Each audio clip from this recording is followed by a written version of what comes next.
No, but Bob has a beautiful face, like a flower. Yeah, cauliflower.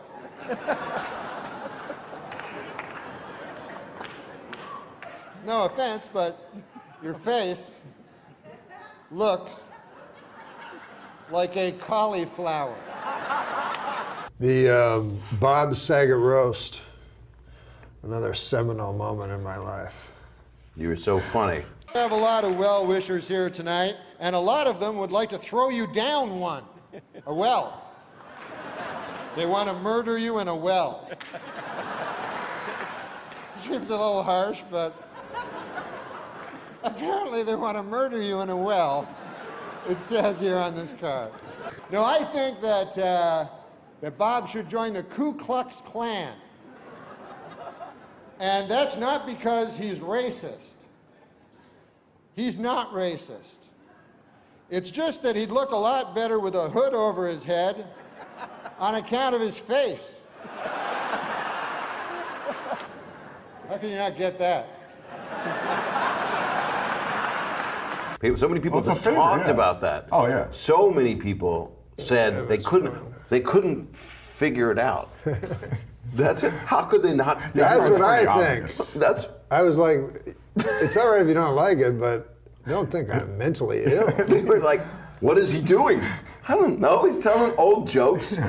NORM MACDONALD, God bless you. Watching your set was like watching Henry Fonda pick blueberries.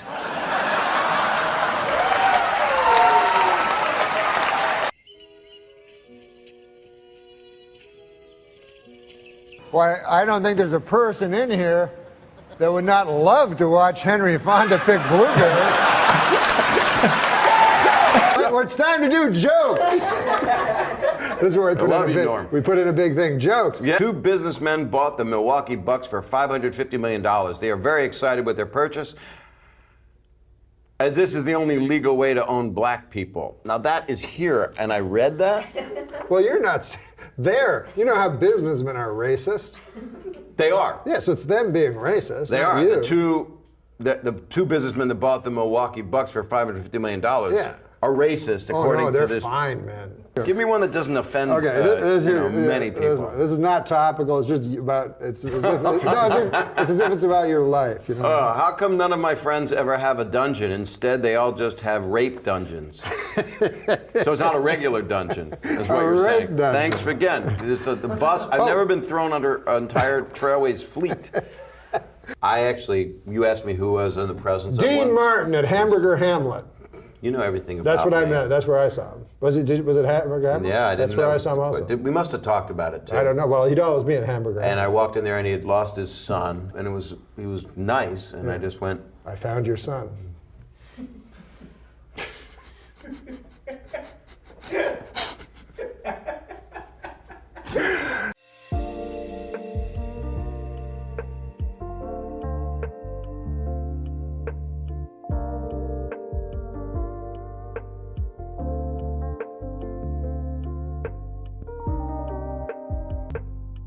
Bob was the first comedian that I ever saw perform when I was a boy, live, and I loved him.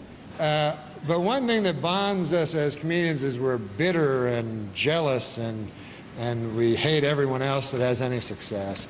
But Bob, honestly, has never had an unkind word for anybody, and I love him, and I hope everybody else does, so I just want to say that. Thank you.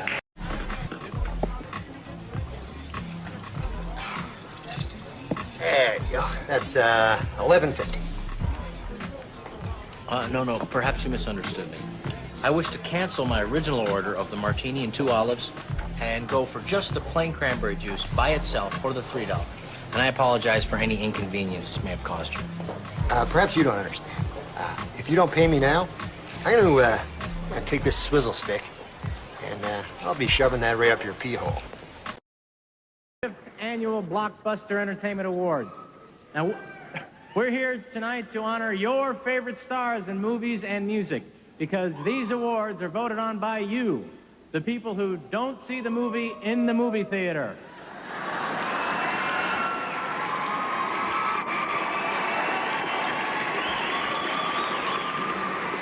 That's right. You, the people who wait until it comes out on video. You cheap bastard. This year you cast more than 25 million votes in over 50 categories on the internet and in more than 4,000 Blockbuster stores worldwide. The only people not allowed to vote were those who actually went inside a movie theater. Joke's getting a little old at this point. We did all right. We're doing okay, though. After following Ricky Martin, that's tough, you know. Okay. Okay.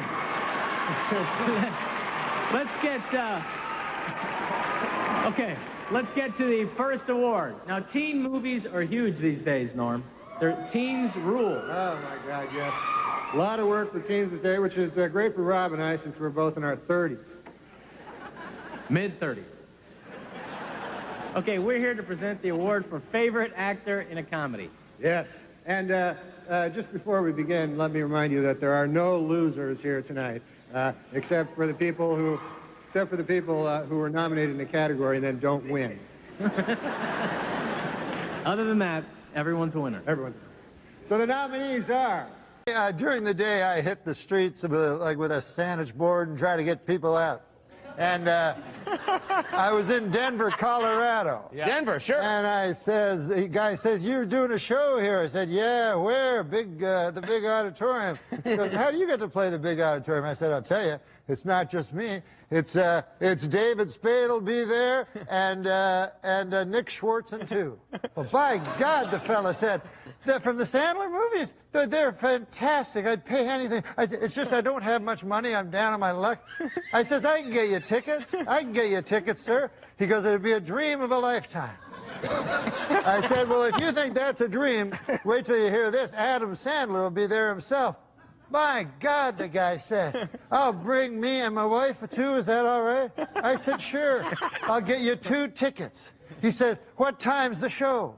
I said, "It's at 8 o'clock. I said, "Also, Rob Schneider's there." He said, "8 o'clock's not good. That's when the news is on."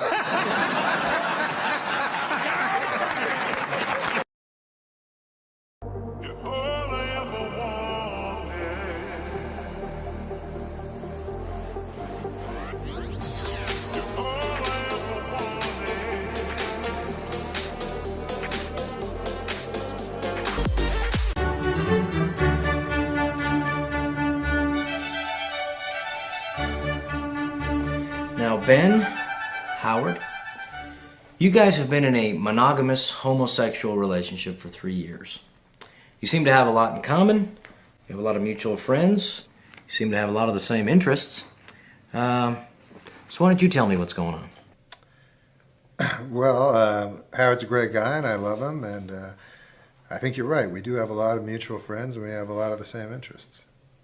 So what seems to be the problem? Well, the problem is that every time I go to sleep, he fucks me in the ass. And how does that make you feel?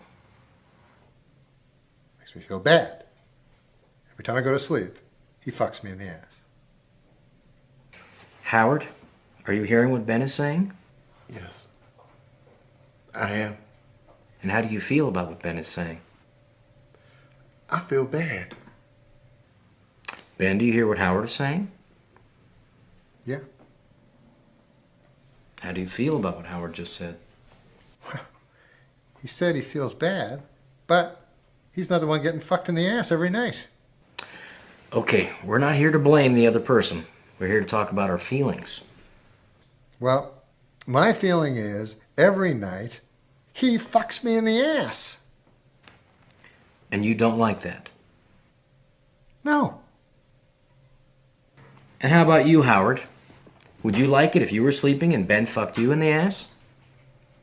No, I wouldn't. Okay, good. You see, we fall in love with a romanticized version of our partner. And then one day, we wake up with a real person. I wake up with his dick in my ass. I'm sorry. Yeah, I'm sorry too. Okay, when we have disagreements, we each have to assess how much of it is our own fault. Okay, well, I guess my fault is that I can't stay awake all night to watch him and make sure he doesn't fuck my ass. I'm sorry. You say that now because I'm awake. That's not true. Come on, as soon as I fall asleep, you'll be fucking me in the ass again. That's not fair. You said it. All right, here's what I want you to do. I'm gonna give you these pads, and I want you to each write down what it is you guys want out of this relationship, individually and as a couple.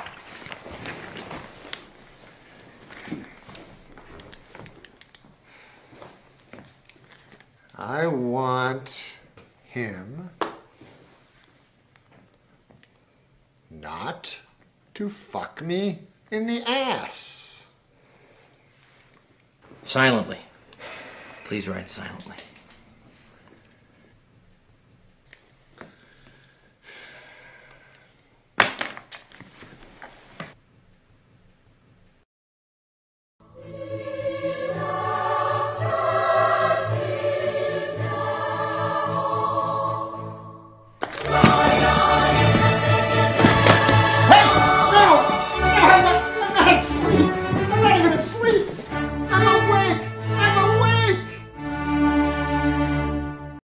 And in a related story, this week marked the 5,000th performance of the Broadway musical Cats. It also marked the 5,000th time a guy turned to his wife and said, "What the hell is this?"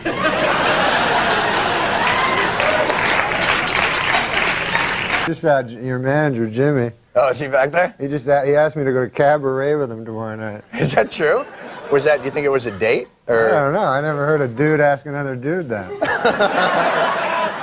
So what'd you say? I said no. I only went to one musical. I went to Cats. You remember that one? With the cats. Yeah. Yeah, they dress up. They actually are dressed. It's cats. It's actual cats. Yeah. I was stunned. And I say, there's a dude working there. I say, good God, man, that's about actual cats, right? So the guy goes, well, what the hell you expect? It says cats. And I go, I don't know. I thought it was like a symbolism. You know what I mean? Yeah, sure, right. I mean, if you went to like Dog Day Afternoon and there's a bunch of dogs in the afternoon, you'd want your money back. Literal, exactly, yeah. Don't have to sweat it, you're a Cobra boy. All right, so, let's see. What the hell was that? Hey, what was what? You just sang. Oh, yeah, I did, didn't I? 'Cause we're the Cobras, so you better look out.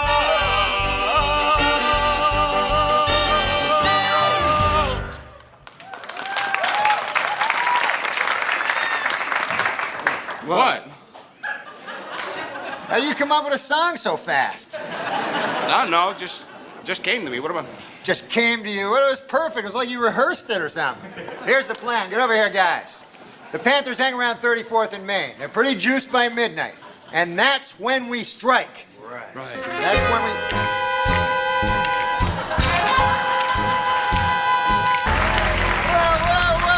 Whoa. What the hell is this? What are you doing? We're being Cobras. Ah, look, that's it. What is up with you guys? What? He started singing, then he started singing, then he started singing, then he started singing. So I started singing. It happens. No, it does not happen. This was clearly choreographed. The Panthers are coming to get you. Yeah, I saw them down the street. Okay, now listen up. Here's the plan. We're gonna ambush the Panthers. Honey! Oh, no, that's not good. Okay, Big Jake! Oh, God, this isn't working out.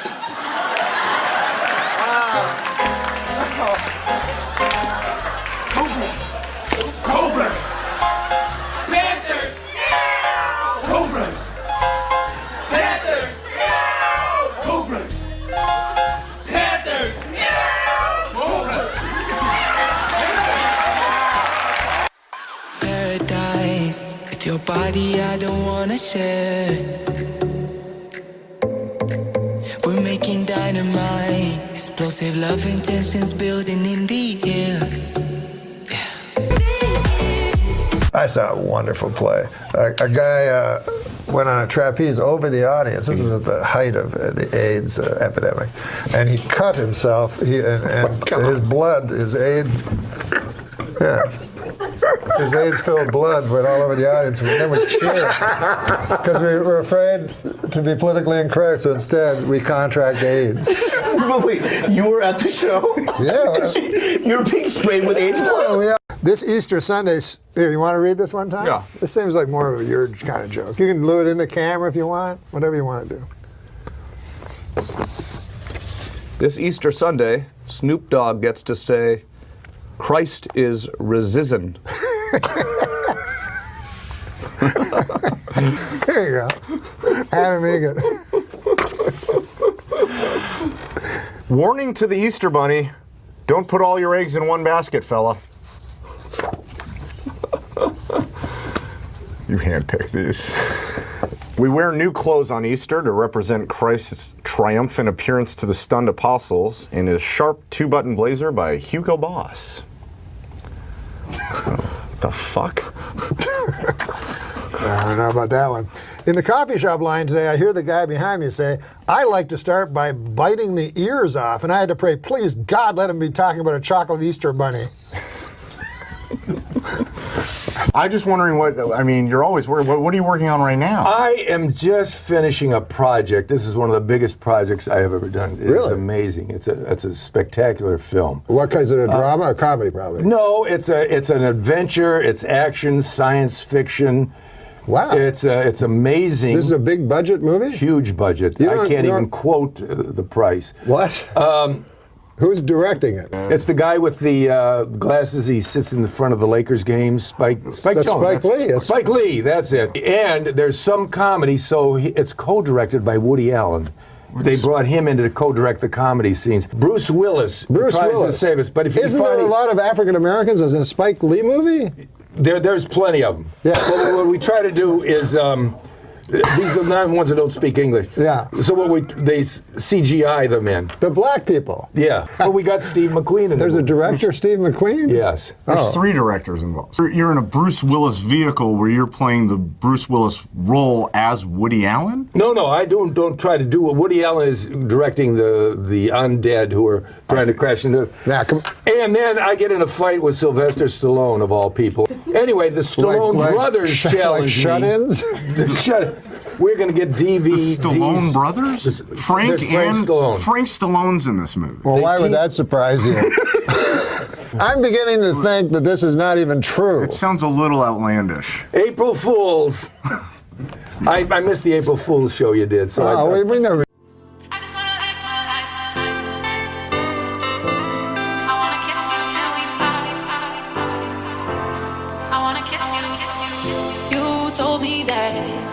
We should go our separate ways, but now you're back. There's 2 reasons guys will hang themselves from the neck. One is, like we said, to escape this worthless masquerade of a life we pretend we have. And the second reason we hang ourselves from the neck is to whack off. These guys, I don't understand. It's called autoerotic asphyxiation. It's a big fancy word, but it's a filthy thing. And this is my problem with it. The risk reward. It's not good. And I know the reward because I read about it. Like apparently by cutting off the oxygen or something like that, you increase your orgasm until it's 1.5 times as powerful as the one you had the Thursday before last.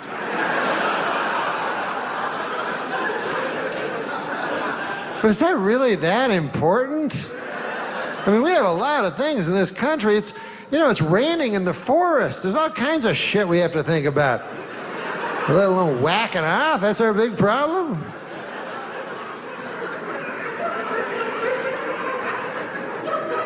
But the risk, good Lord.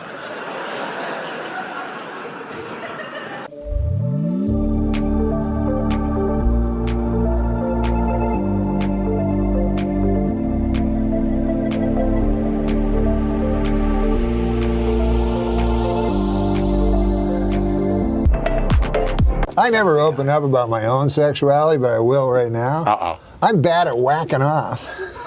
What? Bad bad at it. Yeah. How could you be mad at it? I know. You would think it would be easy. It would be fortunate. You cannot make yourself come? Oh, I can, but at the wrong times. And I didn't even know about lotion. Oh, till when? Till somebody that was intimate with me said, "What are all those big red scabs on your cock?" And I was like, "That's from my fucking furious whacking off." Well, when was this? How many years ago? I used like gloves. What kind of gloves? Sandpaper. No, look, I'm not good at sex. Yeah, no, at all. No, nothing. It doesn't interest you. That's the reason. Yeah, you got to be interested in something. This is my move. First of all, I'm not good at getting ladies. Because you don't care. Yeah, so I'll try to, I try to make it fast. Like, if I see a girl drinking at a bar, right? I'll go up behind her. I'll go. I can get us a bottle. And that doesn't work very often. But sometimes you just want to it does. get right. Yeah, I want to get right. Then I get the lady. I turn off all the lights in the room so it's pitch black. And then I lay down on top of her for 5-10 minutes, and I don't get a lot of return people. Go well. But you remind me of a guy that's good at fucking. I love it. Fucking and sucking.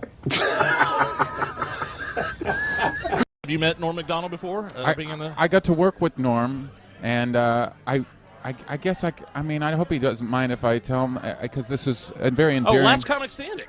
No, I did. Right? I did That the was season before. Okay. But I got to work with him 1 week, and we. What did you do? Oh man, I watched every single set he did, and it was so cool. And we actually got. You know what? I already got into the story, so I got to tell it. Yeah, let's hear it. Yeah, that's fine. He wanted to get high. Yeah. And so I was like, okay, I don't really get high before shows, but afterwards, cool. And Sure. he's like, no, now. Well, when Norm MacDonald says now, right? You say yes. Yeah. Correct. And he goes and hands me the joint, and I was like, okay. And then he hands it back for a second hit, and I was like, no thanks. And he goes, what's your problem? And I go, well, I'm just worried I'm going to repeat a joke, and I still have to go up and bring you up because the opener was on, right? And I was hosting. So I still have to go up there and bring you up, and I just don't. I already did some jokes earlier, and I just don't want to tell the same joke again. And he goes, "That's insane. You're an idiot. Smoke this." and so I smoked it, and then we go inside, and I'm so high. I go, "I'm just going to bring you up. I'm not going to do any time. I'm just going to bring you up." And he's like, "No, do a couple minutes." And I go, "No, but please, just let me just bring you up." And he goes, "No, do 5 minutes." This guy's doing really well. Give me, take a little, do a little time in between. You need a little buffer between comments. Yeah. Right. I said, okay. So I went up there and I was so high, I was like, I don't even remember what I said in the first half of my set. So I'm just going to tell jokes that I haven't told in years. And when I told a joke, so you told the audience, you let the audience in on the fact that you had been. No, the audience didn't know. They didn't know. So I would just tell. Okay. Oh, so you just said that to yourself. I'm just going to do jokes I haven't done in 5 years. Yes, and I walked on stage and I would tell a joke. And then I would watch the audience, and if they laughed, I would relax and go, okay, that one down. And I did that the whole set. It was horrible. I was so stressed out. And then I just said, ladies and gentlemen, Norm MacDonald. And I look over to my right, and there he is walking the opposite way. and the feature turned him around and pointed him to the stage. Over here, Norm. That's how high we got by accident. By accident, like you tripped on a joint. Right. But I mean, I love the peer pressure from Norm, though. That's awesome. It's like a high school and middle school all over again. And he's my hero, so I just, for me, that was I was a little worried about him. But then he walked on stage and he opened it up with this great bit, and he was crushing. Right. He was destroying, and then he got the light, and then he started to wrap it up. And he started to tell the joke he opened with. And I started to freak out. I was like, oh no. Yeah. And the audience thought it was a joke. They thought he was being Norm. Sure. But when he delivered the punchline, and it was the same punchline, they realized he had just forgotten his joke, and they didn't laugh. They felt a little betrayed, and he walked off stage in complete confusion. And that bit usually kills. And then the feature goes, "You told the same joke twice, you idiot." And he goes, no. And then he looks at me and he goes, this is your fault. And I never got to work with him again. That was the last time I worked with Norm. But you know what? With Norm MacDonald, though, that's Norm. He's so irreverent that you'd almost expect it. He can do that. Yeah. And all this, that's a bit in itself. I mean, look at the cauliflower joke he did on the roast of Bob Saget. Yeah. That bit, he purposely went up there on that roast and bombed on purpose. Yeah. And it was genius. Yeah. And have you heard that bit? Watch Norm MacDonald roast. Who was he roasting? It was Bob Saget. Bob Saget. Your head looks like a cauliflower or something like that. I'm not going to do the bit, but yeah, go back.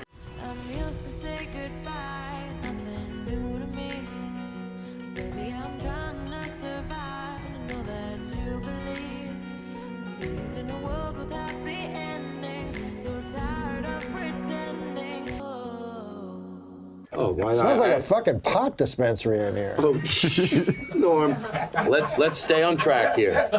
Let's stay on track. So it's been hard for me to get on. I feel like I'm hot. It's getting Norm. You know what I'm saying? I'm making sense. It's not you, is it? No, I'm not going to. Let's move the show in a good order here. But you don't seem. You seem different. Okay, I'm going to go out. I'm going to go out of order. It's okay. It doesn't matter. No. It doesn't I'm going to remember this. It's legal. It's legal. Okay, it has to do with what you just did. Medicinal marijuana is legal. The most painful thing in the world for me is, and I realize, and it's so true, one of the most, not physical pain, but just mental pain, is waiting to talk. And that's what I was doing out there. You're outside there, they're talking, but you're waiting to talk. That's not all you were doing outside. It's legal. It's legal. It's legal. I almost don't want to admit this because it makes him look so bad. He made me smoke pot, America. This is the truth. I don't believe in God, but my truth. My truth. Outside, he goes, come on, you'll smoke. I'm like, if you want me to smoke, I'll smoke. I didn't plan on it because I get chat. People that smoke pot more than you think, you're always fighting with them when you go, I only smoke pot 4 times a week. You're just saying it casually. They're like, you smoke more than that. Like, relax. What are you afraid? I'm not admitting I'm like you. 4 times a week seems like a lot to me. Does it really? A little. Look into my eyes. I'm serious. I'm very serious. No, I don't know who Bill Boggs is. The name sounds familiar. Oh, shut up. What are the odds smoke came billowing out of my mouth after half an hour? Really? You think your audience is that dumb? They're going to sit home and go, oh, my God, Todd Glass, a half an hour into his interview, smoke came billowing out of his mouth. Do you think we stopped saying N-rig, which means, or N-rich, or nigger-rich, or nigger-rig, which were terms that some people are going, were they terms? Because, well, it's a fine. Or do you think we just shouldn't use people? Or what they say when you, stop with that joint there, you're... getting spit on it. So, no, hold on a second. Huh? So most people would say that we stopped those things because it was egregious. Yes. I know what I'm saying. I know. And so you have to say... I was trying to give you another example. My friend, he would get stoned and he'd go, I thought of all these ideas and everything, but I never write them down. So he goes, I'm going to write them down. I'm going to have a little notebook and write down whatever I think is funny, And so he said he woke up one day after getting really stoned, and on his pad he had written, that's really funny. I told you before the show I was going to, because you know so much about George Burns, I was going to tell you this joke that I heard George Burns tell, and I simply don't understand it. This was the joke by George Burns that he said was his favorite joke of all time. Okay, so here it is. Maybe you've heard it. There's a vaudeville act, and there are 2 guys, and they're in a bar, and they see their comedic hero sitting at the bar, So they walk up to him and they go, my God, it's so great to see you. This is such a pleasure. He says, fellas, it's not a good time. I just lost my wife this morning. And the vaudeville guy goes, oh, we know how you feel. We lost our trunk on the way here. There was a great actor, and his name was Wilton LaCoy, and he was a Broadway actor. And every summer, he would play about 8 weeks of vaudeville. And he was a tremendous actor, like John Barrymore. And he played Cincinnati. And the Cincinnati was on the bill with a little act called Brown and Williams, a skating act. And when they saw Wilton LaCoy, they were flabbergasted. I never thought they'd play on the bill with LaCoy. And you rehearse about 11 o'clock in the morning, and then you do your show in the afternoon. And after rehearsal, Lakai went into the bar to have a drink. And Brown and Williams went into the bar to have a drink, and they saw Lakai, and they were thrilled, and they went over and says, Mr. Lakai, it's a pleasure for us to be on the bill with you. And he says, thank you, boys. And he said, and Brown said, we'd deem it a pleasure if we could buy you a drink. And Lakai said, thanks, fellas, but I'd rather drink alone. I just got a wire saying I lost my mother. And Brown says, we know just the way you feel. Our trunk is missing. Yeah, I get the joke. You get that? Yeah. Okay, well, let me explain something to you that perhaps you may have missed. Yeah. And there's no reason you would ever know it. When you're in vaudeville, the trunk is your whole life. It's for all the props and everything. All the props, all your costumes, all your makeup. If you have no trunk, you cannot do your act. Oh. So it's an inside show business joke.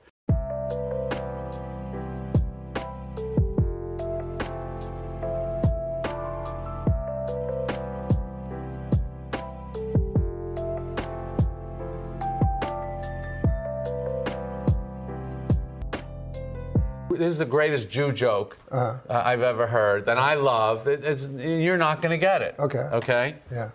But that's the joke, is that you won't get it. He's Jewish. Are you Jewish? Yeah. Okay, then you'll get it. Oh, okay. Okay. Half Jewish. No, I'm full. Full Jewish. Full Jewish, all right. Then, but you're young, so you might not get it. Maybe. Okay, so here's the joke. Holocaust denier. I'm also... I'm not going to hold that against you. I'm surprised this guy's still on the air. He's a Holocaust denier. Oh, well, I'll have another one for you tonight. As soon as we leave here. Here's the joke. Now, the setup of the joke is it's a Jew joke. Okay. Two Gentile businessmen meet on the street.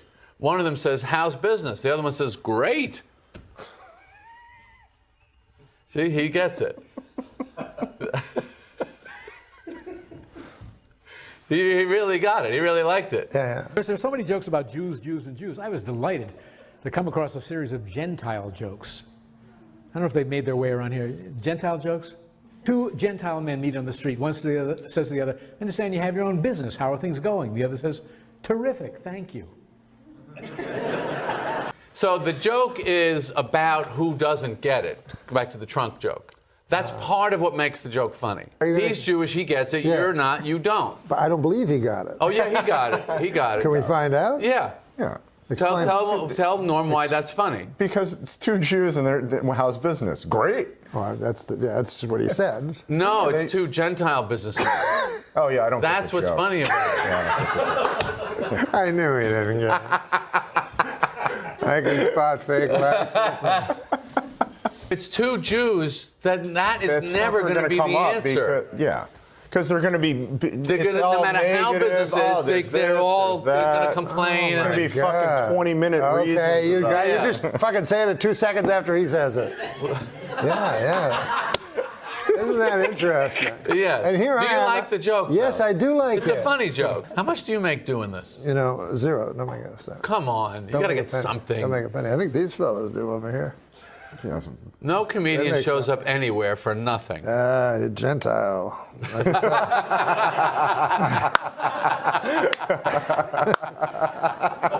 tell. Yesterday night, because I'm trying to get into fitness. So for the past 2 days, I was doing those weights and all that stuff. So then I was like, yeah, I'm going to run. And then I looked on the computer about running, and they said barefoot running was good. Yep. So I barefoot ran on this sidewalk, and then I cut my foot. And then I had to walk back like a half a mile with a cut foot, so now my foot's all weird. Yeah, that doesn't. They are saying that barefoot running is the way to go. In fact, they have these ridiculous shoes that protect the bottom of your foot, but each individual toe. But I've thought that often. If you're a man from the Western world, your feet are not exposed that much to rocks and glass. It's not like in Kenya where they run for That's what Steve was 30 saying. miles. Yeah. So we're very susceptible to what is on the ground. You could end up with tetanus. You could step on something infected with something. My suggestion to you would be to run with shoes. That's what Steve's worried about, because I just put some water on it, but my feet are still water. My feet are still filthy. Oh yeah? Like the bottom of them look like homeless guys' feet. Oh really? Now, have you bathed since the run? I like soaked it, but you know, like it's the black that it's deep, that black whatever. It Like is. tar and asphalt. Yeah, It's like dug yeah. into your skin now. Yeah. So you're getting very much into fitness because we taught you. By the way, you were great when we talked to you on the phone. Unfortunately, the guy producing it didn't have your voice in any of it, so we couldn't play it. Really? Yeah, but you were. But, so if any of this seems redundant, I apologize. I'm sorry that you had to get up to do that. Norm MacDonald, by the way, 2 shows tonight at the Wilbur Theater. You can get tickets at thewilbur.com or call Ticketmaster at 1-800-745-3000. So since when and why has exercise become this passion of yours? 3 days ago. Yeah. Like what occurred to you where you're like, you know what, I need to start running outside and lifting weights and researching this stuff? Well, I had these weights that somebody gave to me a long time ago, and so I was lifting those for a couple days. I was starting to feel really good. Then I went for a swim, and then that was like the night before last, and then I was like, yeah, everything's going to be different now. It was horrible. So you're working out now and stuff, right? Yeah, how about you? I worked out a couple times. I liked it when I was young. I didn't have, you didn't have to work out. You were just in good shape. all the You know what I'm time, saying? yeah. And I was in my best shape back then. I think I was in seriously, when I was like, when I was 1. That's when Reached your peak when you were 1. my God, I look great. You wouldn't know me now. You see me back then. I was young and fresh. I can imagine. Even for my age, people would come up to me and go, what, you 0? I don't work out. I'm a weak man. You know that, Dennis. Well, listen, you and I were on the Mount Olympus of weakness. And not just physically. Oh, no, in every way. In every single way. So, I told the guy that, and he said he couldn't do anything except for the physical part. But I don't know if he was the best trainer anyway. He was smoking a butt the whole time. No, that's not good. That's just a joke. He was a big guy. And but I told him, I said, look, I don't want be big like you. I don't want veins. I have no use for that in my arms, or abs. I don't want abs. I don't even know quite what they are. All I know is they were invented around the 80s. And I don't even know what you do when you get them. You know what I mean? Because you got to wear a shirt. You just go to work and go, hey, you want to see these things on my belly? Everybody's like, no. But so I told the guy, I said, I'm here for one reason and one reason only. I want to have one hot ass. Now, folks, I don't like to brag, but like Schwarzenegger, I did a little bodybuilding back in the day, too. But I'm guessing you guys wouldn't want to see that, though, would you? Okay, all right, sure.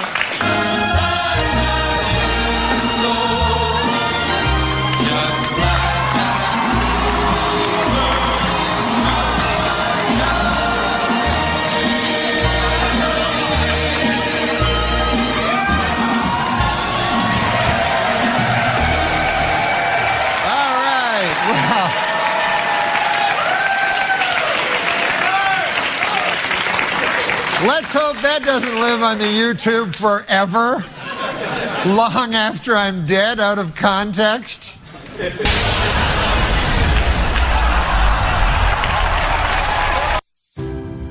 Some days we get closer. Things that we never really needed. Promises that we never thought of keeping safe. I guess it's never over if we never got a chance. I never worked out or anything like that because, I always felt like, you can't, like if you're a dude, you can't really, the ladies don't seem to care, at least that's what they say. And then also, I don't think you can get like a perfect body. I think if you're a lady, you can get a perfect body. But if you're a dude, I don't think you can get like a perfect body on account of you got like every dude seems to have one of those like a sack, a sack, right? And so, no matter how perfect your body is, if you got a sack, it doesn't look very good, you don't have a good-looking body, basically, you know? No matter what. Well, you show me any nude dude, you go, hey, look at that guy's body. I go, good God, what's that fucking thing? That guy's got a sack on him. You know? It's not a good-looking body.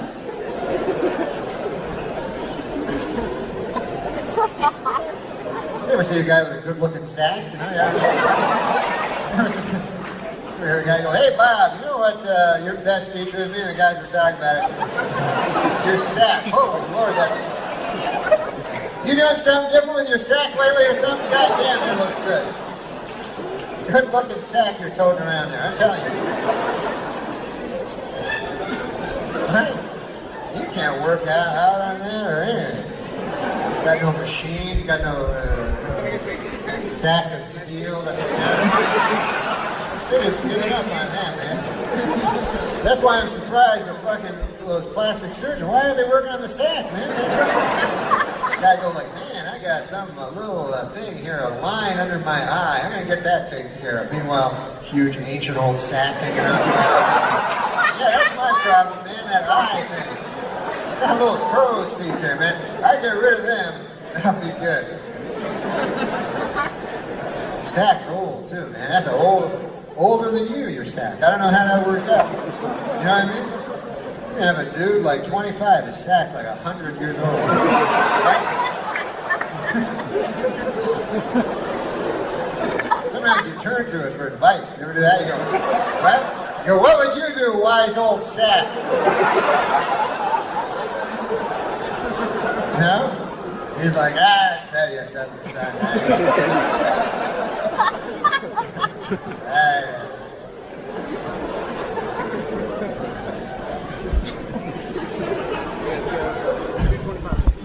You see old guys sack like that.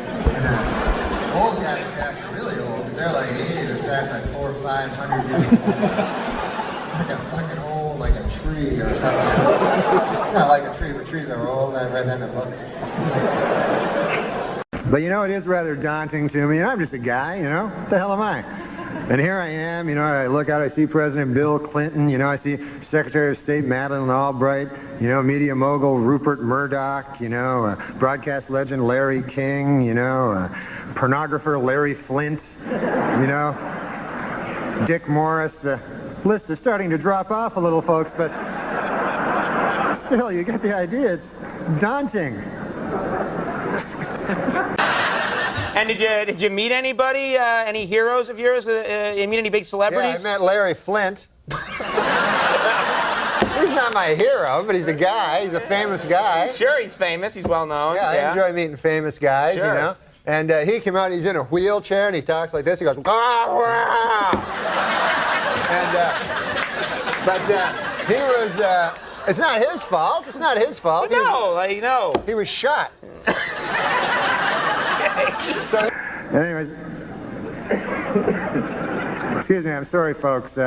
Larry Flint and Dick Morris are giving some sort of hand signals to each other over there. I don't know what the hell that's all about, but it's kind of hard to concentrate. Larry Flint is here tonight. But also present this evening, Madeleine Albright, the Secretary of... He said, because I was in the movie The People Against Larry Flint. Versus Larry. You were in the movie. The People versus. It was a famous movie, and yes, you're in it. I was in it. I was one of the people that was versusing it. Okay. So he said to me, hey, no, he's a good guy. He's a good guy. No, but this is what he said to me, Conan. He goes, when you're in Los Angeles, you know, I told him I was coming to Los Angeles. He goes, when you're in Los Angeles, he goes, look me up. He goes, I'll take care of you.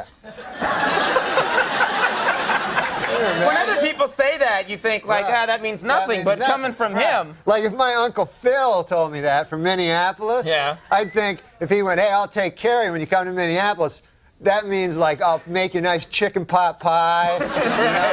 But Larry Flint, that means, you know, I'll get you a couple of hot, dirty broads, you know, and then while you're having sex with them, I'll come into my wheelchair.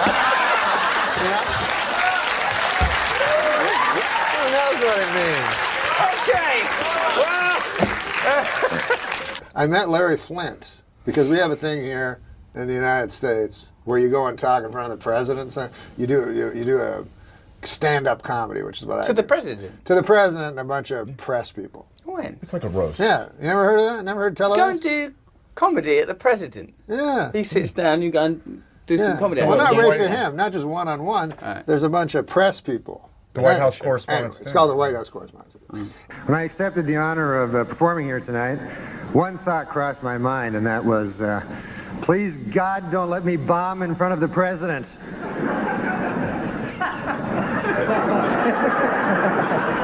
Anyway, the point of it is this. Larry Flynt was there, right? So afterwards, I went up to Larry Flynt, and I'm very uncomfortable around anyone's wheelchair or any sick person. You're worried about it. You don't know what to say. You don't know if to address it or not. Yeah, and I'm worried about my own mortality. You think it's almost infectious? Yes, I really do believe that they don't tell you how many contagious things there are. So I got close up to him, which you have to do with these fellas, and I said, "Hi, Larry," and he said, "Hi, Larry." So I said, "No, of course." I just agreed with him. Anyways, he said to me, he said, "Whenever you're out in California, come on over, I'll take care of you." So I was like, oh. And then I thought about it. I live in rural Canada. Now, my Uncle Basil, if he said, "Hey, anytime you're in the Ottawa Valley, come on over, I'll take care of you," that would mean he would make me a nice mincemeat pie, and Aunt Ida would play on the piano, and it'd be a heck of a thing. But when Larry Flynt says, "I'll take care of you," I assume that means I'll be having sex with an odd-looking lady, and then he'll come in. The addition of a masturbating, voyeuristic, bewildered Larry Flynt is that's conjecture. But I think what is reasonable, Norm, is that him saying, "I'll take care of you," because if it was like a man that ran like a vegetable store, "I'll take care of you," you might think that you're going to get some beets, some juices. I don't think you'd be paying for the pornography. I think a friendship with Larry is a portal to pornography. Oh, absolutely. I see. Ending with music is fantastic. You could juggle or swallow a sword, or that would be good. Anything that's different, because all my jokes are equal. No, you do different. You weave them different. I peter out. Not necessarily. I've seen you peter out. I've seen you get more graphic. How do you like that? Yeah, it's good, doesn't it? What? Like John lean. I'm lean, yeah. I'm on the zone. So is Gilman. No, I'm just kidding. I just eat regular food. How do you like it out there? I actually, one time, I swear to God, I eat bad, right? And one time I lived beside a McDonald's when I was a young kid, you know what I mean? Like 18, 19 years old there. And me and my buddies, all we used to do is smoke dope. And it was back in the old days, you know what I mean? Now I don't do any of that stuff because, it's the thing to say. But, no, I don't do anything. I'm scared now of everything. But back then, I always did that. And then I lived right beside a McDonald's, so every day I would eat just Big Macs every day. Because you get the munchies, don't you? Yeah. So we'd have a big bunch. How could we know all this? I've been told, and it also makes you a little love crazed, from what I hear. Oh my God! Those are two good reasons I've ever wanted to do it. And it makes you like you get all, and you never wear a bra. That's it's like right. a crazy thing. Yeah. Awful things happen. But and so I always ate all these hamburgers, right? These Big Macs, and I passed out one time, and I went to the doctor, and he said, "You're malnourished. You have to eat something other than Big Macs." That's not a good story. No, I like that story. Is that the end of it? Yeah. You're right. It's not a good story. It wasn't bad. It wasn't a bad story. The hunk was great. Story went not good. The scariest movies always to me were the Cronenberg movies. Because there's always the inside. I was thinking about The Fly recently. Or that moment where it's like he's climbing up the wall and he's like, "Pretty weird, huh?" Yeah. You're like, "Oh God!" No, and then when he breaks apart and there's a giant fly inside him, can we turn this around somehow to end this thing? It's like my act when I do my act. Yeah. I never think of a fucking ending. Just trickle off. Just fucking. Me too. Just unravel. I guess this is. We terrible. good? You done? It's terrible. You guys feel okay with what happened here? Every week I go, why didn't I think of something? Do you do that thing where you look? It's like, okay, I've done an hour and 15. And I don't know that how it's structured really matters. I'm done. That's what I'm like. And then I know people are kind of silent. They're like, But where's the what's big the matter ending? with him?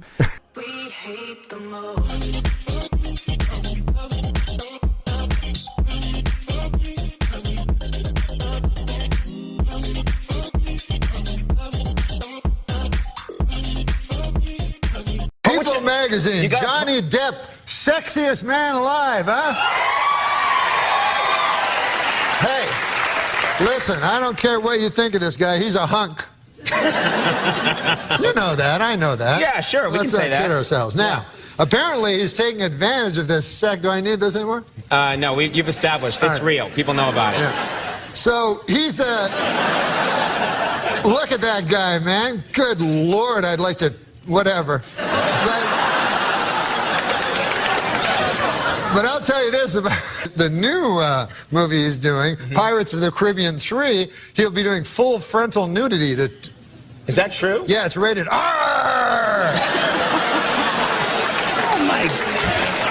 Oh my God! What the hell was that? Is it really my fault? 'Cause you try to hit me with your pity till I can't trust, but I still push on. Got me changing my ways, trying to fix it. We all love Norm, and this OJ situation on Update, that people have asked me, was Norm leaving? Was it a direct result? Because I think you were writing for Update with him, right? He was kind of the producer and co-writer with Norm. Yeah, you guys were like locked in a room doing it. That was all you guys. Yeah, Norm on Update was one of my successful projects at the show. Was one that it was entirely he was my candidate in a very crowded field, because the network had determined that they were not going to give Kevin another chance. I personally thought Kevin Nealon had been doing Update from the time Dennis left.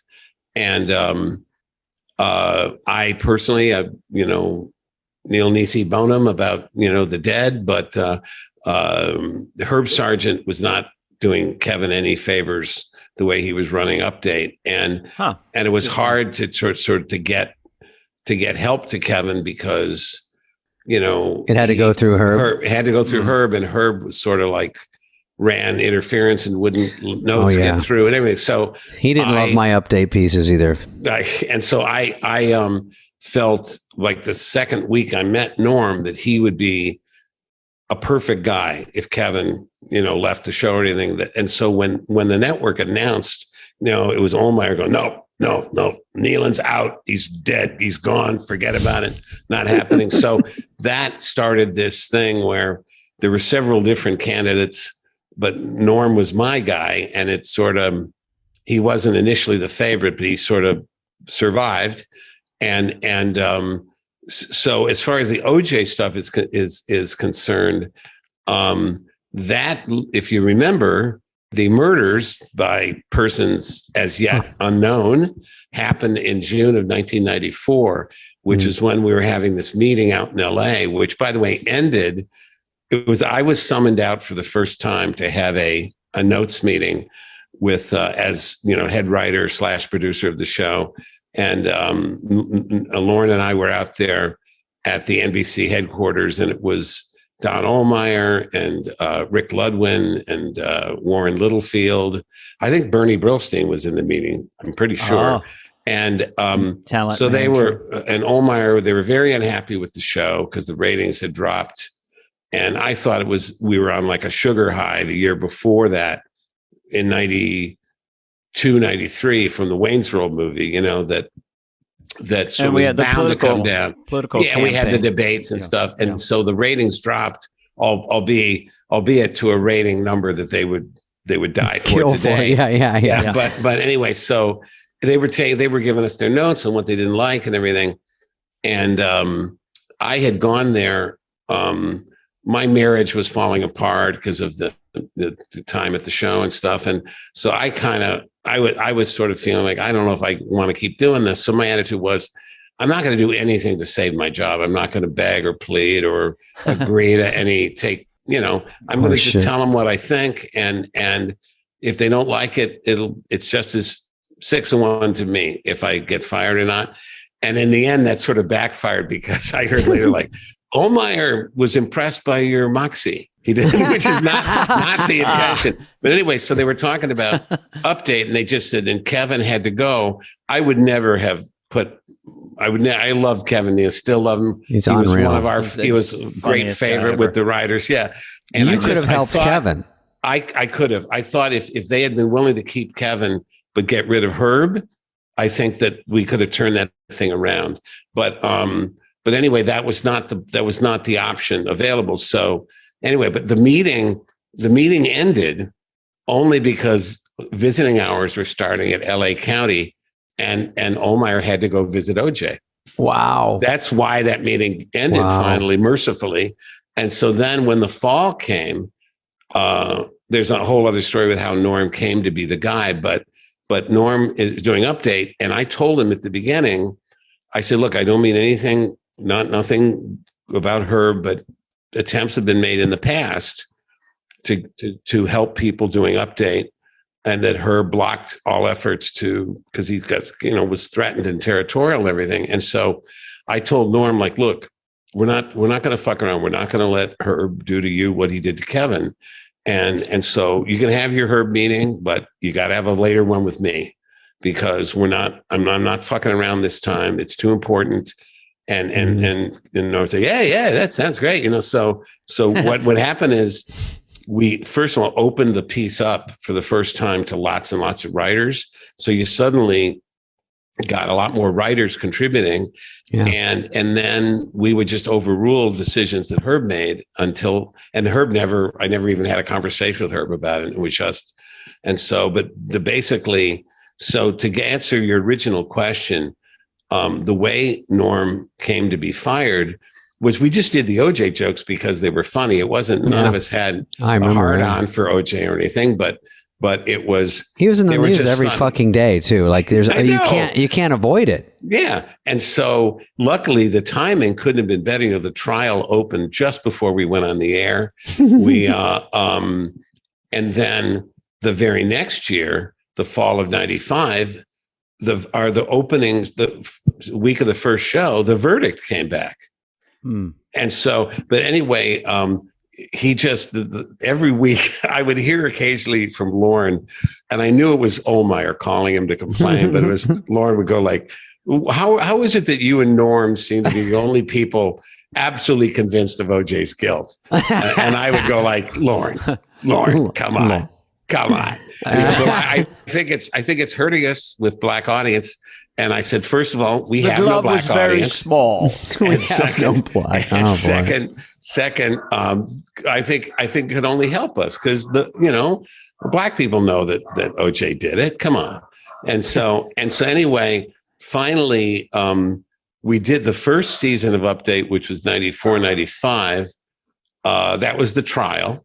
The second season, 95, 96 of Norm's Update, that was the aftermath of the trial and the civil trial, right? And then we threw in the 96, 97, the third season, just for shits and grins. We continued to do it. So I'm sure we did an OJ joke, at least one OJ joke every show, yeah. From 94, 95, and 96. And then finally, the fall of 97, that was Norm's fourth season and the season we were fired. Fall 97. Package deal. There was nothing to do. There was nothing to do about OJ. It would have felt like you feel it's overkill. Well, no, that part that's we Lauren. liked. We liked the overkill. We always said, of course. In fact, I heard this quote much later, but I wish I'd known it. Joseph Stalin, comedy people don't normally quote, but Joseph Stalin said, "Quantity has a quality all its own." That was like the David Hasselhoff jokes too. Yeah. Yeah, that's right. Well, we love, and let me just finish. So we opened that season, the fall 97, right? Spring 98. We didn't do any OJ jokes. We didn't do any OJ jokes for the first 8 shows. Wow. And then the Christmas, it was a long stretch of it was like the bombardment has stopped. And then suddenly I think they stopped. They have stopped. You know, it's peace in the valley. And then on the 8th show, we did 2 OJ jokes because there was the one thing about Latrell Sprewell. Remember, he was playing for the Knicks and he went nuts in a practice. He choked the coach. Choked PJ Carlissimo. Oh, choked. Yeah. So we did a joke about Johnny, and he hired Johnny Cochran as his attorney. And so we did a joke about it, and Cochran has vowed to find the real choker. And then there was OJ. If you remember this one, OJ was in a restaurant in Brentwood, and his presence was bothering some of the other patrons. So the manager of the restaurant said, Mr. Simpson, some of our customers have they're concerned, and we were wondering if you wouldn't mind leaving. And so OJ sued the restaurant, but got something like $300, like a free dinner or something. So we did. Our joke was, in addition, the restaurant must now set up individual or separate murderer and non-murderer sections. I know. And so. Well, this week, after a Los Angeles restaurant refused to seat him, O.J. Simpson demanded and got $500 in compensation. In addition, the restaurant must now offer separate murderer and non-murderer sections.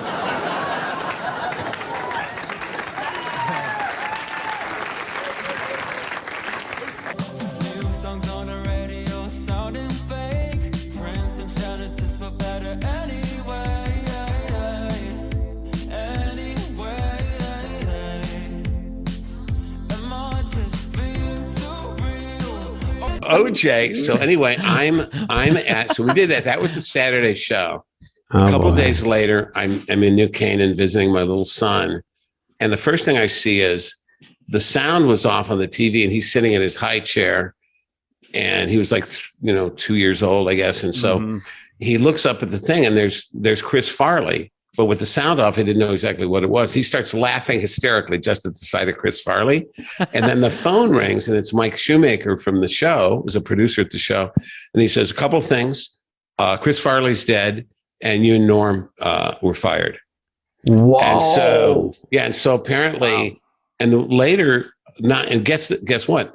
It was like 3 years later, Norm told me, and he had never said this to me, because if our positions were reversed, I would have said it right away. He said, they told me like it wasn't, that they were only firing you, that I was welcome to stay. And I said, I won't do it without Downey. And so they said, okay, motherfucker, be our guest. So that's how Norm came to be fired. He went out of solidarity with me. So well, I think it's probably smart because you made it. You guys together were really good. It probably would have. He would have been. He's fine great, but me, you're great, right? You got to look into the future. It's like the word. It's like the word retard. Well, hey, don't get me started. That's the word right now because I think people have stopped saying gay meaning lame. Yeah. The more evolved. And they're however, the word retard is still, I think. It's before you argue with it, they should stop saying retarded. I like to ask 2 questions. I go, number one, because you have to find out about their past. And if they answer these questions differently, I give them the different speech. I go, do you think Jew me down? Do you think we stopped it because we shouldn't have had to, but people are so PC? And if they went, no, that's horrible. What they say when you, stop with that joint there, you're getting spit on it. So, no, hold on a second. Huh? So most people would say that we stopped those things because it was egregious. Yes. I know what I'm saying. Yeah, no, I know. And so you have to say, so if the answer is no to those things, like we stopped them because they were bad, then why do you fucking think that retarded is going to stand the test of time? I don't get why. Just look into the past. You're all dressed up. Yeah, they told me to dress up for Comedy Week. Explain to the folks what Comedy Week is. You fucking retard. No, can you explain? Not really. 2 23-year-old women in China this week have set a record, living 12 days in a room with 888 deadly snakes. They now hold a coveted place, in the Guinness Book of World Retard. 20th Century Fox has announced that Macaulay Culkin will not be hired to star in Home Alone 3.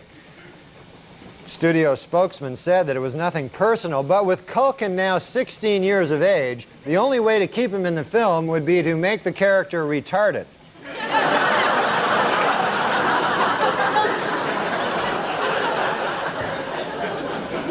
In an effort to feel smarter than somebody, Dan Quayle this week spoke to 4,000 Amway employees.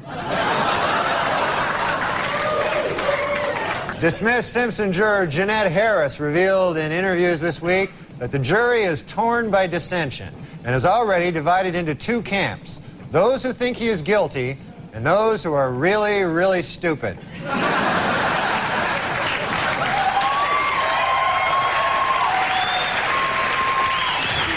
In a recent interview, Christy Brinkley suggested that football players should have special gloves connected to lights on their helmets.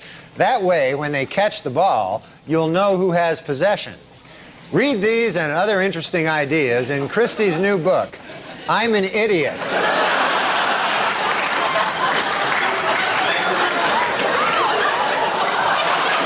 New York Governor George Pataki this week announced a plan to cut state scholarship aid to college students who do not maintain at least a C average. Sadly, the students hurt most by these cuts will be the idiots.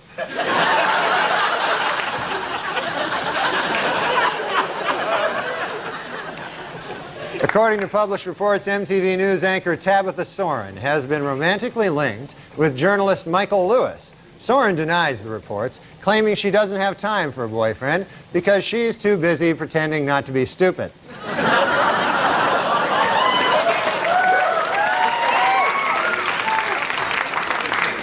And finally, the Oscar nominations were announced this week, and Tom Hanks and Jodie Foster are in a heated competition in the Academy's controversial new category, Best Retard.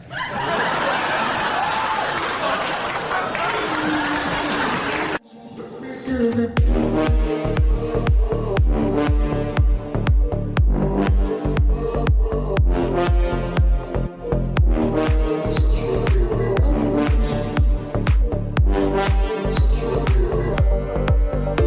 I lived in L.A., I lived on the actual street called Melrose Place. There's an actual street. There's a Melrose. Is there really a Melrose There's really Place? a Melrose Place. Okay. You know this, right? Yes, it's true. So they opened a restaurant called Melrose Place on it, and then it's right beside my house, and every time I go out, there's all these retards, like tourists, and these tourist retards, like they're always fat, and they're taking pictures, standing in front of this restaurant.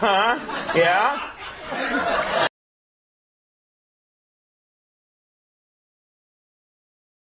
And I'd like to start by telling you the very last words that Norm MacDonald spoke on this earth.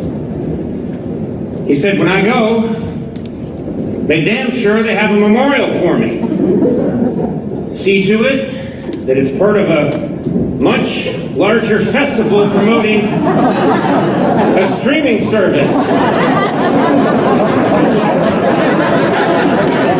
Make sure you arrange it hastily and have it early in the morning. Now, damn it, make certain that many of the tributes are on videotape and that Rob Schneider is featured prominently. And finally, hold it in a theater in some part of Hollywood frequented by male prostitutes. Norm, we heard you, and we are here.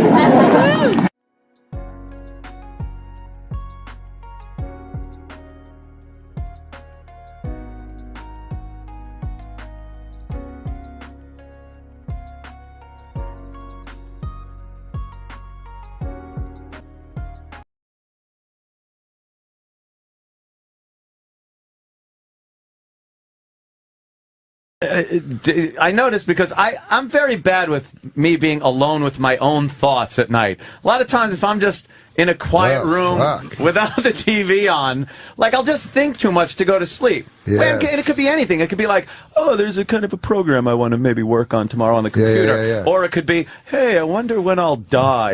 You know, and that, so I like having the TV on just for that. Are you good with your own thoughts, just laying there in the quiet? I'm no good. No? I try to, because, you know, you try something to get off the whatever the fuck you'd use to quiet your mind, you know? Whether it's booze or whatever the fuck, pills, whatever it is. But I try meditation, try that, you know. To me, it worked the opposite. Like I'm sitting in a room with people, they go, just close your eyes. they go, thoughts will happen. No fucking kidding. Racing hellish thoughts, you know. And then the guy's like, just let them go. I'm like, ah. And then you open your eyes, you look at some other fuckers right beside you. Yeah. And I tried it 3 times. I could never get to any place of quiet. No, I need a lot of distractions, and I could still operate and work. Like I could make myself, go to sleep, or if I'm working on a computer or something, I'm good with the TV on or something like that. Yeah. But I need this constant little distraction, because if you're just left alone to your own devices, your thoughts will turn horrid. I stumped a fucking psychiatrist once. I said to the guy, because I was fucking gambling all the time, shit, right? I had a gambling addiction. I'm over it now, but shit. But he said... I bet you're not. That's a good one. He almost lost everything. Chip. Yes, Chip Chipperson is very funny. But he said, the psychiatrist, he said, you're using gambling, you're fixating on gambling in order to escape your real thoughts, you know? Mm-hmm. And I said to him, isn't that why you do everything in life? And literally, I stumped him. He had no answer. He was like, ah. And then he recovered and tried to make it. But isn't that why you do everything? Yes. So you're not sitting at home just thinking about what's your, really going to happen to us? where it all ends? As I was writing this book over the past year and a half, I began noticing that some of the events and themes described within, loved ones becoming ill, and how comedy gets us through our pain, which is kind of a theme of the book, were coming true yet again. How crazy that I was basically living out many of my tragic moments from the book once more as I was writing it. I find it ironic, yet also sweetly poignant, that life goes in cycles. As the book went to press, I lost my loving mother at the age of 89, a beloved wife, mother, grandmother, aunt, and friend. She touched countless lives through the generations and will always be remembered. This is for you, Mom. Dolly Saget, 1925 to 2014.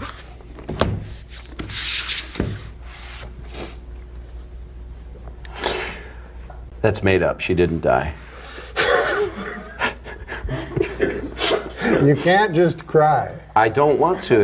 I did. I started to cry. You were starting to cry, yeah, and then my you mother. went to the joke. That's the story which of how I is lost exactly my what mother. this book's all about. It is. You start to cry and you go to a joke. You do, because you don't want to let people into that. You have a lot of stuff that's happened in your life, and you don't want to. You and I have talked privately, and I've had some things, see what you do. Don't bring up But see, Bob was the first comedian that I ever saw perform when I was a boy, live, and I loved him. But one thing that bonds us as comedians is we're bitter and jealous, and we hate everyone else that has any success.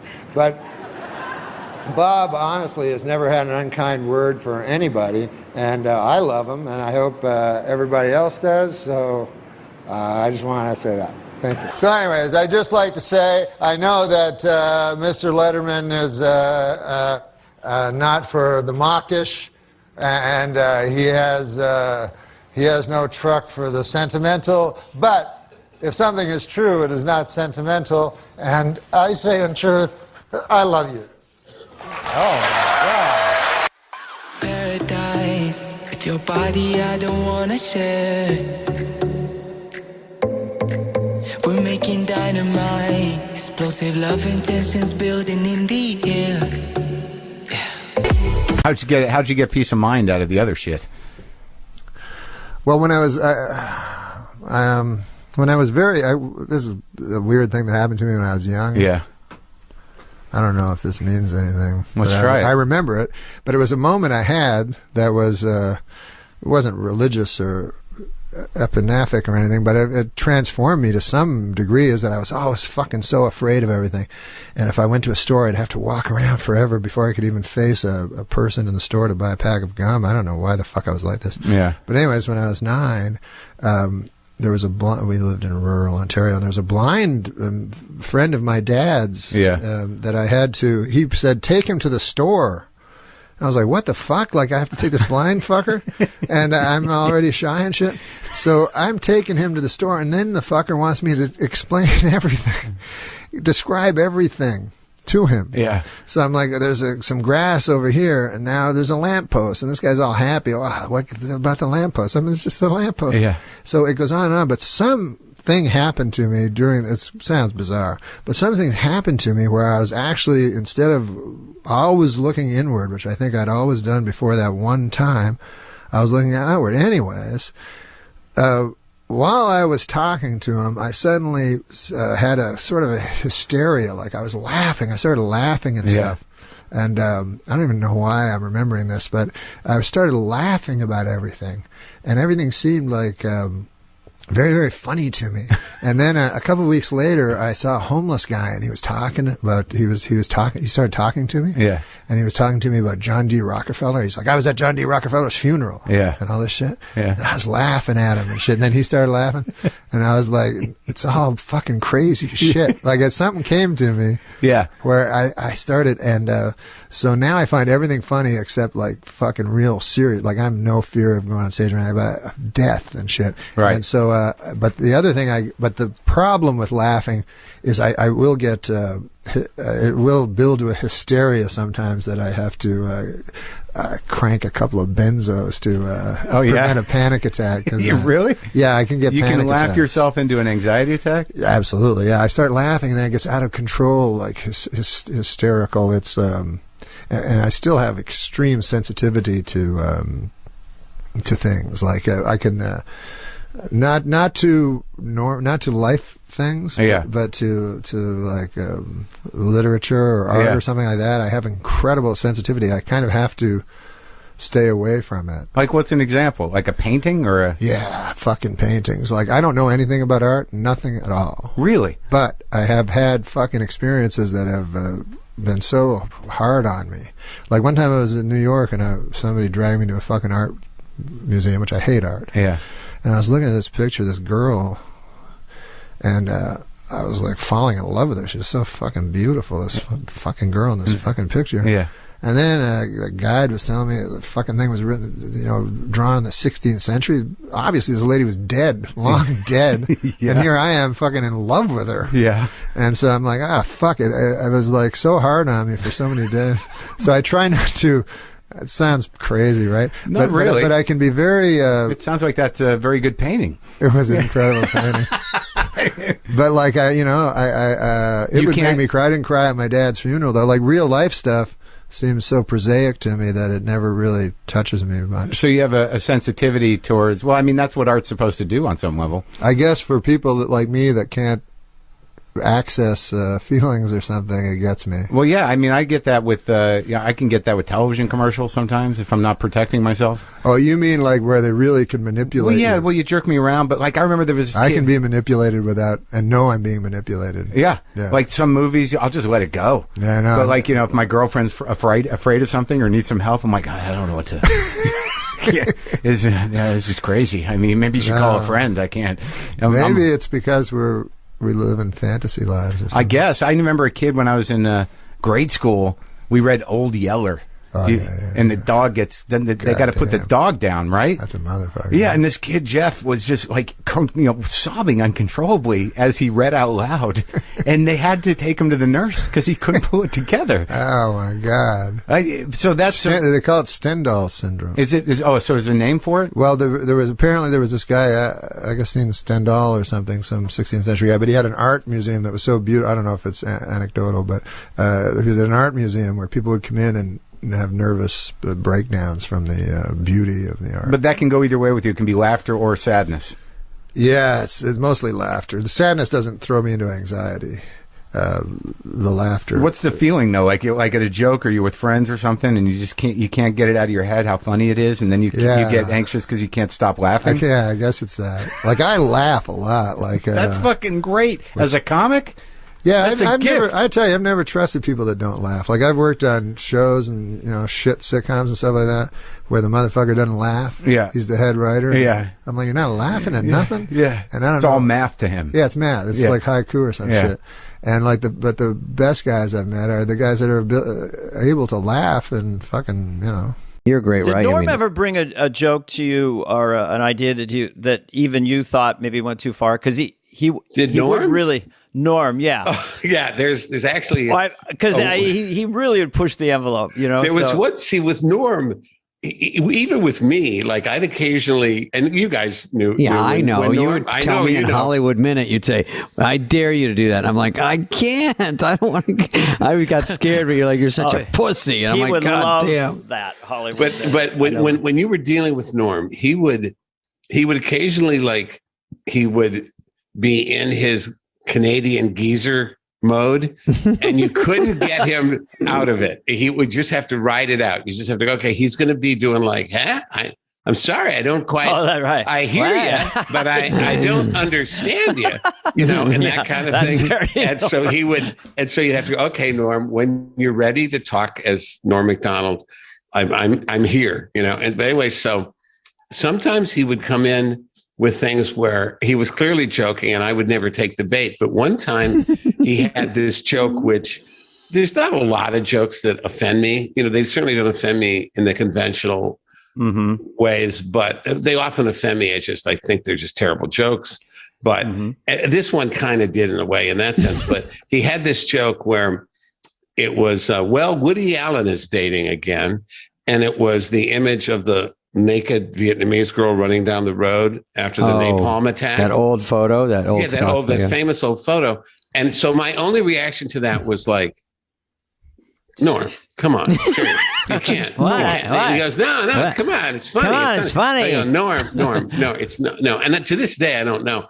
And I go, Norm, please, if you do that joke in front of an audience, you're going to take down the rest of the show. The next 3 shows will be Rockefeller Center. You cannot do that. You can't. I mean, it'll take the temperature in the studio down 30 degrees.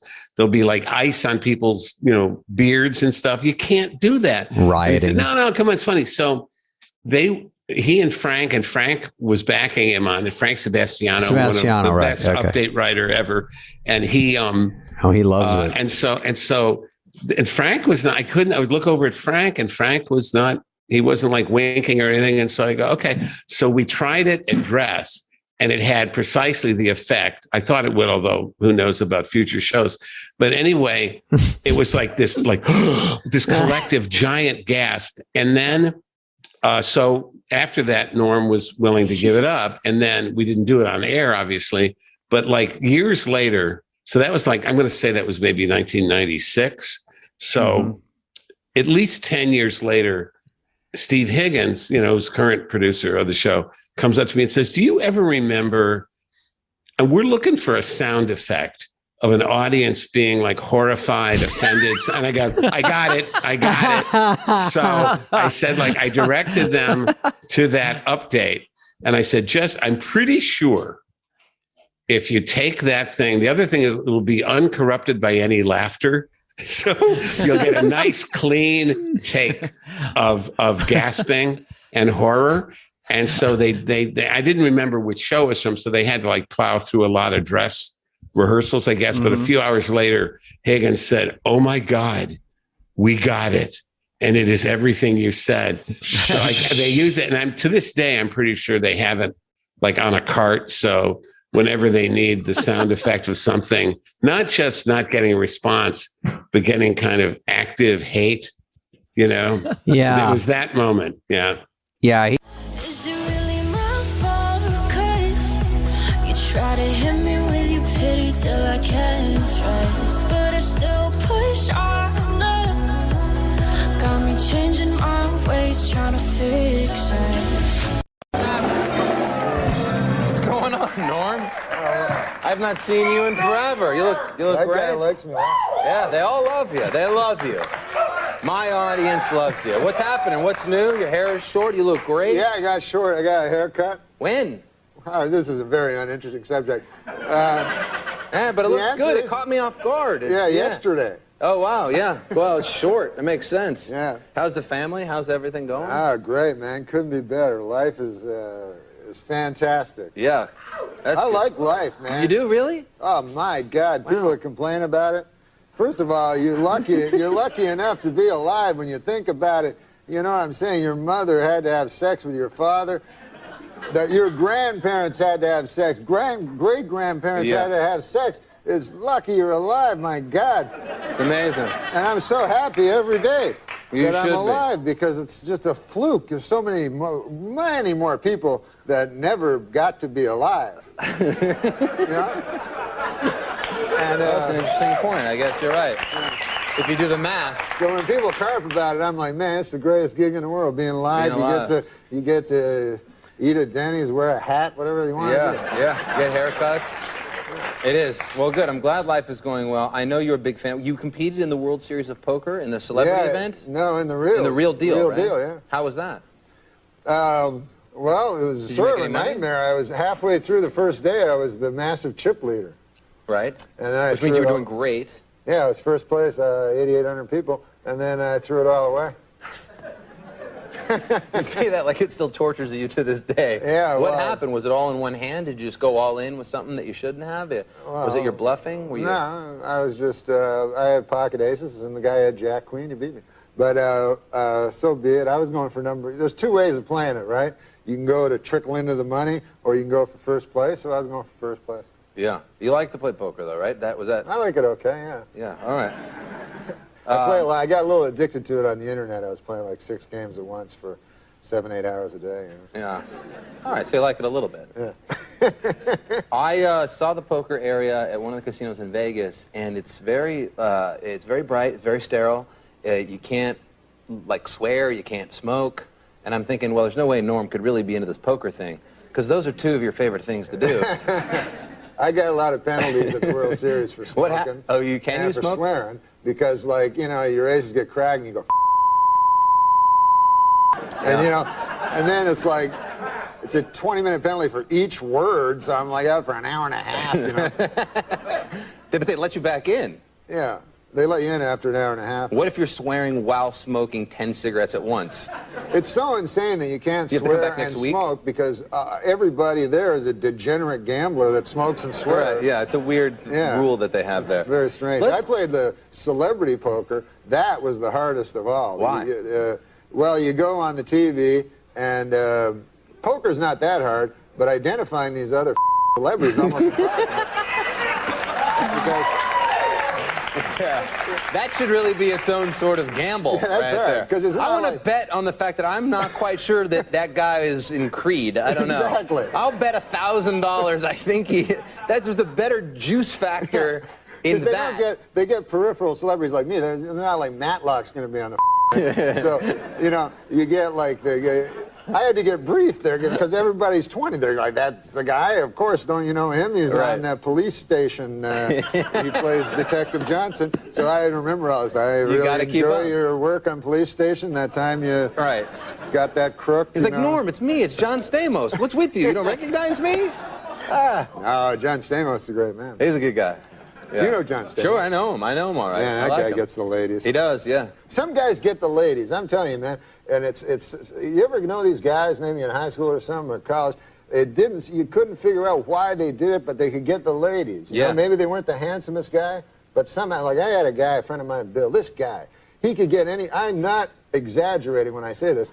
Every night he would have a different lady, Bill did, and they'd be beautiful. And finally I asked the guy, I said, what's your secret, you know? He said, I'm a serial rapist.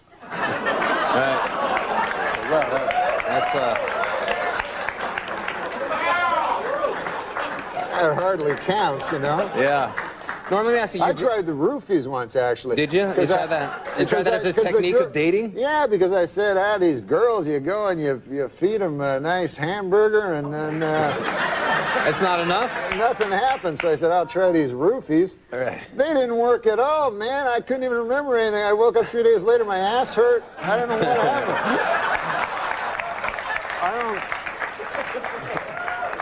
This is the second night in a row. We can't hear any of this. This will be the greatest website interview ever.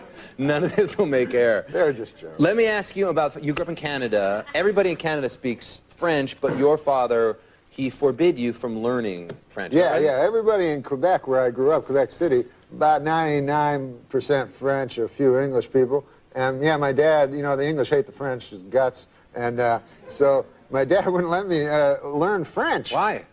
Because he hated the French. And so in school you could take either French or Latin, and I took Latin, and in Quebec City it turns out there's no ancient Romans. That's right. So I got beat up a lot by French guys, which is about the most humiliating thing that could ever happen to you. Right. Aside from losing at celebrity poker to the guy from the cop show. Let me ask you about, there's a couple of shows coming on NBC this year that both deal with SNL, where you spent some time. One of them is a drama, one of them is a comedy. Do you plan on watching Studio 60 or 30 Rock? Are you excited about these shows? It seems odd that there's two shows that are backstage of the same show, Saturday Night Live, right? And I don't even know if anybody watches Saturday Night Live, let alone backstage of Saturday. I know they weren't watching when I was on it. I thought you were great on Saturday Night Live. What's What do you that? mean? Do you watch it now? I thought it was great on Saturday Night Live, too. Do you ever go back? Do you ever go back to the SNL stage? Yeah, I love it, you know, because ever since I was a kid, I watched Saturday Night Live, and I always loved it, you know, and I still love it. I always go, every time I'm in New York, I go and see the guys and stuff. Yeah, it's fun to go back there, right? Oh, yeah. You were there. Yeah, I was there. Sure. You'd always hang out. I know what's going on. This is the comedy CD that Norm put out, and it's great, but it's different than what I thought when I first put it in. I thought it was going to be sort of a traditional comedy CD, but I actually enjoy this much better. Oh, you mean like stand? They wanted me to do stand-up. Yeah, like it's not stand-up. Yeah, I didn't want to do stand-up because when I was a kid, like I listened to Cheech and Chong and Monty Python, and it'd be cool because I'd like, you know, my parents didn't know, and it was dirty and stuff like that, and stuff like that. So I always wanted to do an album like that, you know, that it's not for kids. They're like sketches, but they're much, much dirtier. Yeah, they're really filthy, and this album is not for kids, but it's for kids. Yeah, but if you're a kid, go get it. It seems like when you listen to this, and it's cool because it takes you back to like how people probably listened to radio in the 50s or whatever. It's very sort of theatrical, and it's very funny and dirty. It's the theater of the mind. It is, it is. Like when you know, I'm an older fella, you know, I'm in my late 60s. Now, when I was young, things were different, Carson, you know, like pot was something that, you know, you'd cook your eggs in. You know what I'm saying? Right, yeah, it wasn't. Hash was something that you'd eat with your eggs. You know, they put some hash on the side.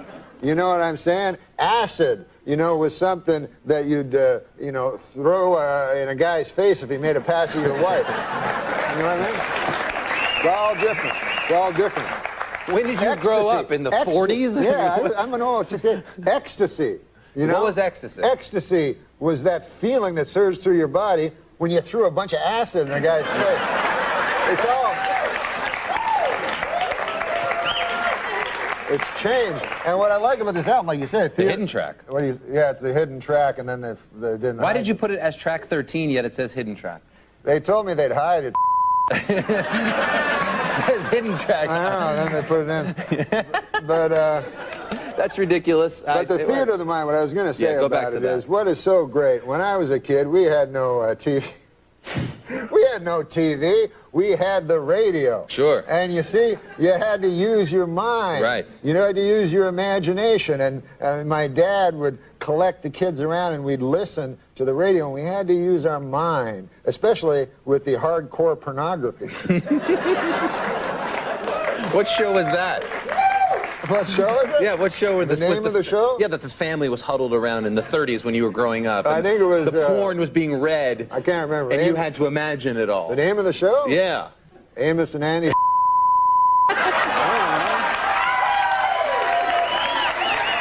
that's the one. That's what I was thinking of. Those are great. I like to go down to the radio. Come on now, Amos. I don't believe you should be doing that. All right. It's great to go down to the Museum of Radio and TV. Have you ever done that? Yeah, sure. And you can go and you can just basically call up any great old television show or radio show and relive those great moments. It's beautiful. It's unbelievable. Yeah, we'll look for that Amos and Andy. All right, you gonna hang out? We have Amy Smartest here. Have you met I love Amy. Did you meet her? I met her, and I'm a big fan of her. She's smart, and that wasn't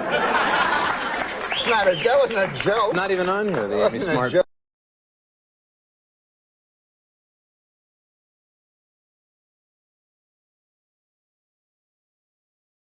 Feelings flowing up and down. Picking up the pieces that you left behind, hitting a new type of flow, breathing in the smoke and clearing up my mind. The thoughts of you, I never knew what the hell you got me into. What the fuck do you mean? We had our first night at Seaside Heights last night. Yeah, that was great. Drinking that beer. Yeah. Oh my God. Norm and I got to go out last night. Yeah. There's a place called the, what's the name of that? Yakety Yak Cafe? Yakety You guys Yak. know that place here? That was It's fun. like a nightclub for senior citizens. Really, seriously. They'd play like Islands in the Stream. Remember that when that came on? That was crazy. You got a lot of the ladies last. Oh, let me tell you, man. I told you that one was a dude. I told you, man. I warned you. I know. I was a little upset we're having the barbecue today after that experience, too. But how about when the girl you were talking to, when her teeth came out? It was crazy, seriously. Yeah, I wasn't talking to her during that point. I remember when you tried to put him in, back in her. Got ugly.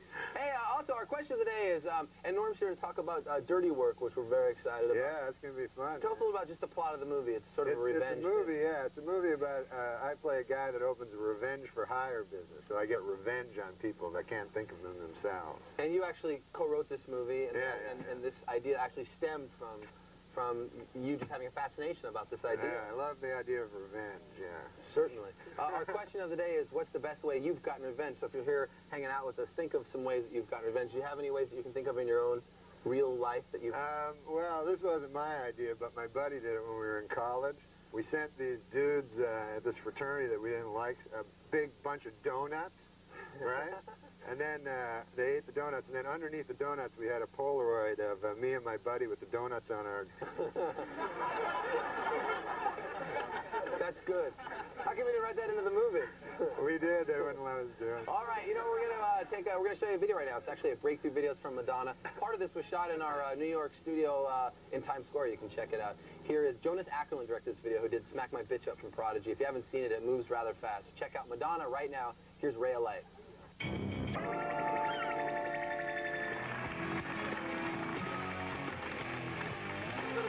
Hey, all right, welcome back to the show. Carson Daly here. Norm MacDonald, our guest today, star of Dirty Work, a movie that everybody in America has to go see at least once. That's what we're asking. Yeah. We're not asking a lot. Just go and check out Norm's movie. It's very funny. We're going to talk about it just a little bit.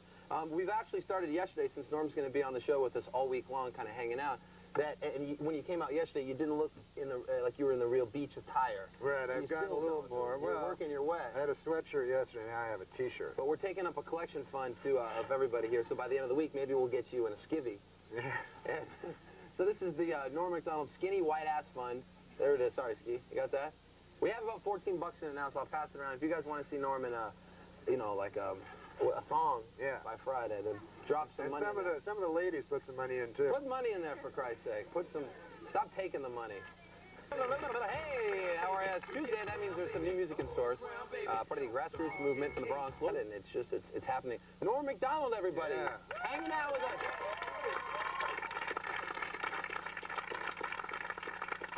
Have they ever raised the roof for you? Have you had that experience out yet?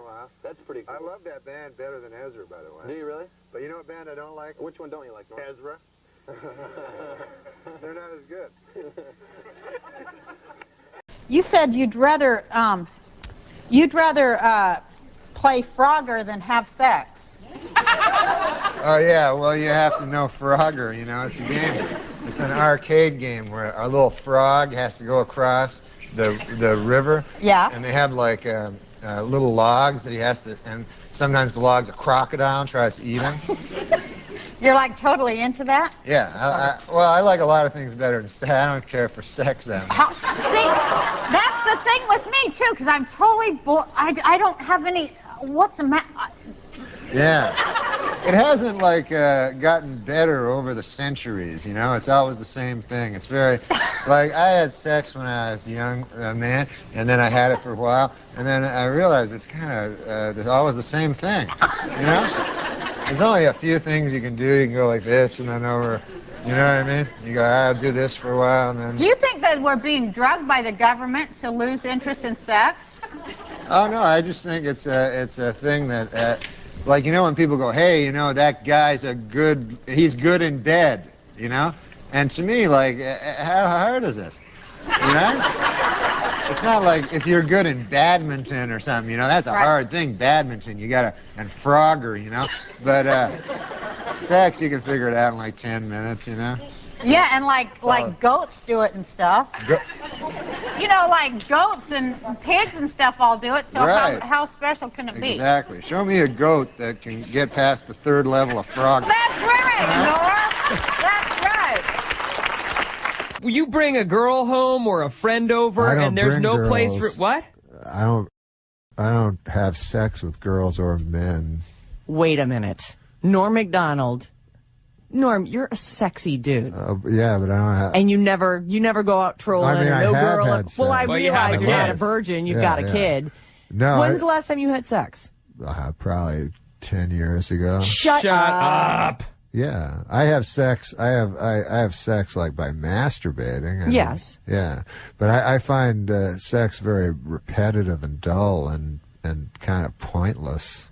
Your kid. This is a bit. No, it's not. Norm MacDonald. I had a lot of sex when I was a young man. When I was 19 or 20, I had a lot of sex, and it's just the same thing over and over. Right. It feels really good. So start from the beginning and do it again. I mean, why wouldn't you? Is it too much work dealing with ice cream? Eating ice cream is really good too until you're tired of it. You know. And the next day you try a different flavor. There's thousands of flavors of ice cream. But not of women. Do you go to hookers ever? No, I've never been to a prostitute. This attitude you have could be said for anything, though. I know. For anything. You do more than once. Anything. Yeah, well, I don't do very much. You just don't like people in general. Yeah, you hate people. Or you hate women. Oh, no, I'm fascinated by people and by women. I'm just saying I don't need to, But don't chicks throw themselves? I would think that after a show, you're hilarious. And well, some to tell chick you is like, the listen, truth, I've always been fascinated. To tell you the truth, I find sex to be a very filthy act. Are you a germaphobe? No, I don't mean filthy. I mean filthy in the sense of shameful. Really? Were you raised Catholic? No. Oh. He's doing a bit. No, I'm not doing a bit. I find it really hard to believe you haven't had sex in 10 years. I think I think that sex is shameful and that people have sex knowing that it's shameful. And again, it's like death. They just live in this fool's paradise where they pretend it's not. I mean, obviously, people don't have sex in public, so there must be some shame. Some people do.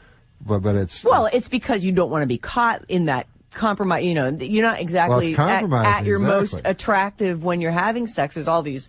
Well, there's social norms. You don't go to the bathroom in public either, but I'm not ashamed of that. Exactly. What? I'm not ashamed of going to the bathroom. It's part of taking in to stay alive. You have to evacuate. I'm not ashamed of that. That just comes with the territory. Of course, and you have to ejaculate too. But I evacuate and ejaculate in private. I don't evacuate in front of another person. That's exactly what I'm saying. So you're not ashamed of it. You do it in order to... I am ashamed. But he is ashamed of it. That's why what he's saying. I do it alone. Do you evacuate in front of people? No, but I'm saying I'm not ashamed. It's just not polite. It's not because a social. It's something that you share with somebody else. I mean, are you? Is it a fear of intimacy? Do you not let anybody too close? No, I'm not afraid for that.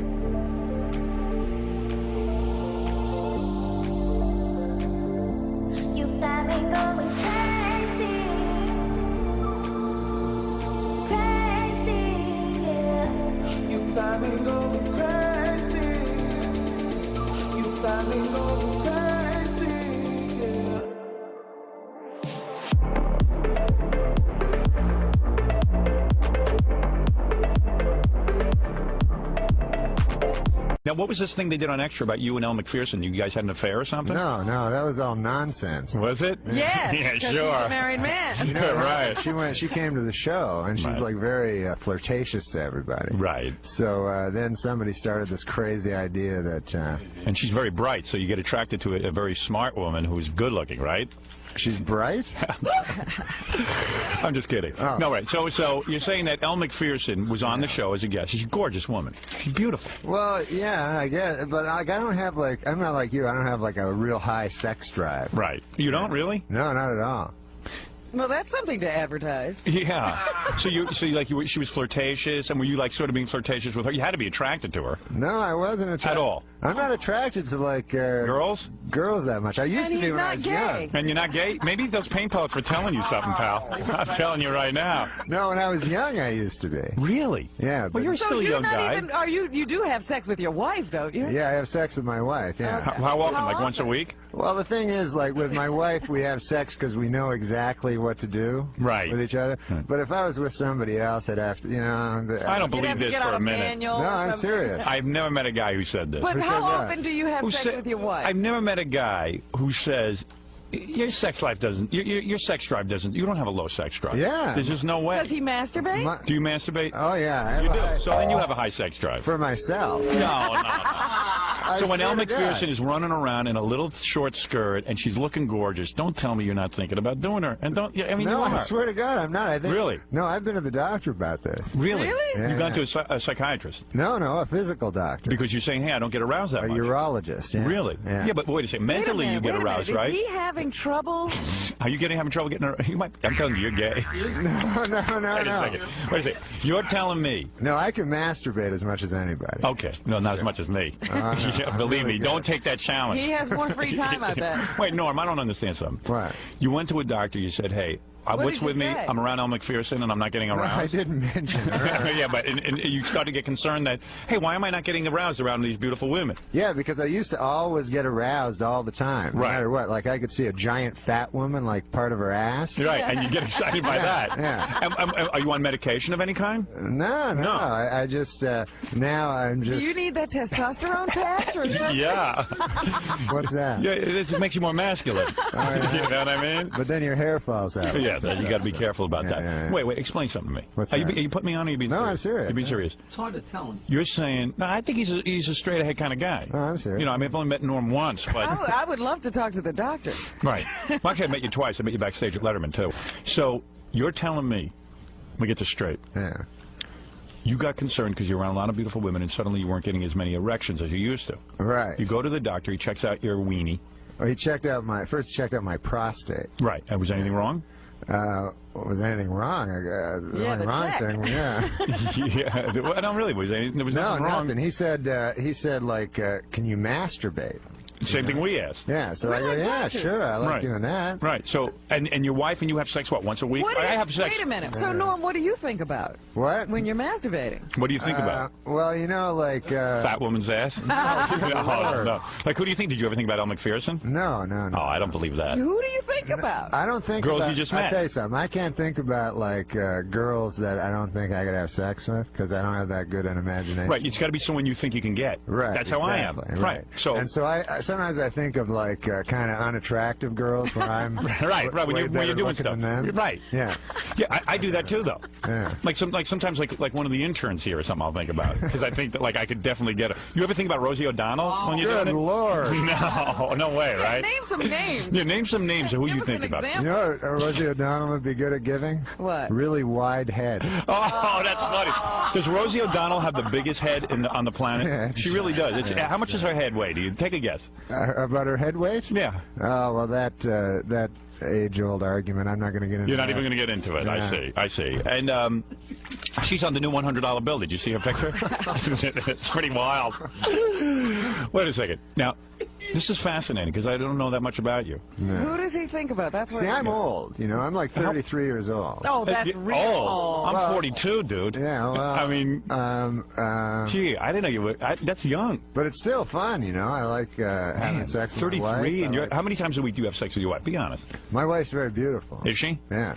How did you get her before you were famous? Was it a difficult thing? You know, I don't know. I was just a nice guy. Are you really charming?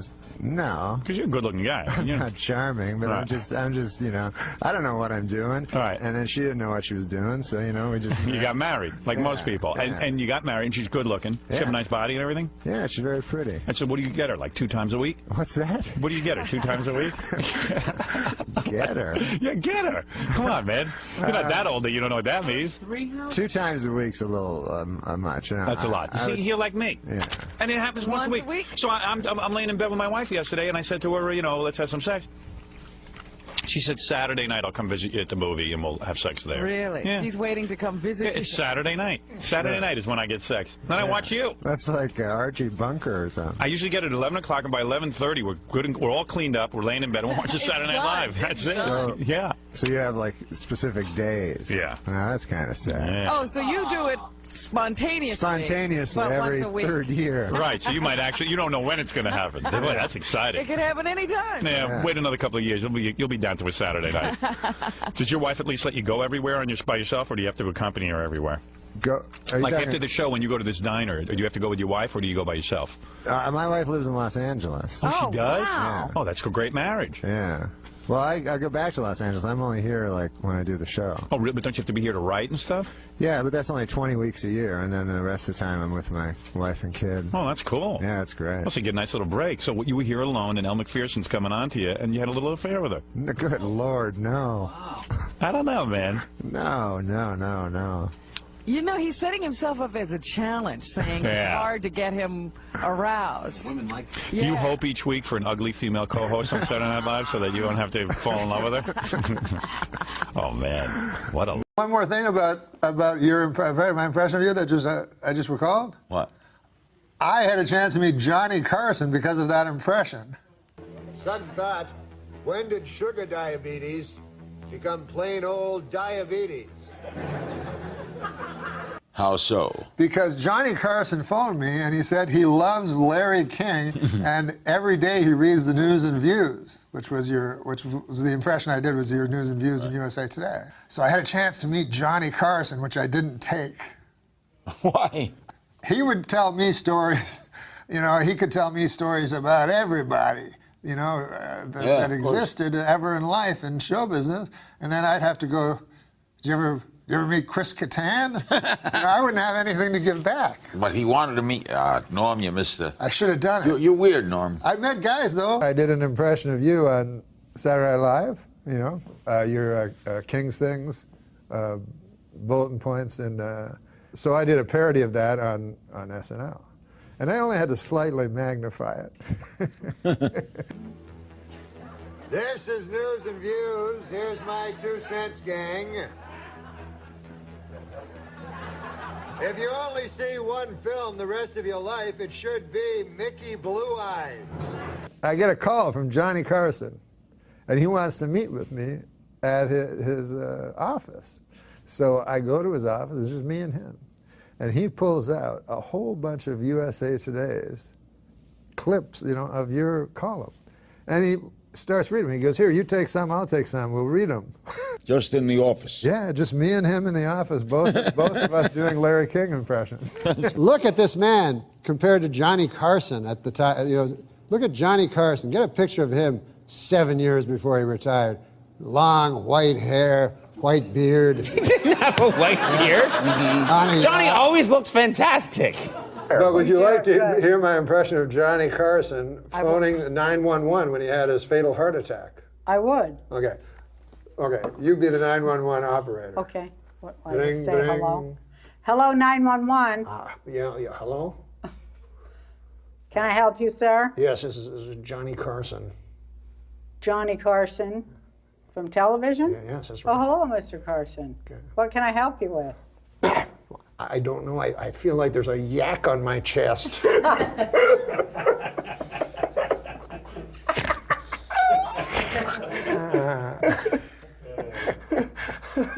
did have a lot of yak jokes, didn't you? Well, have I ever done my Johnny Carson impression for you? No, you haven't. And I'm sure this young audience would love to see it.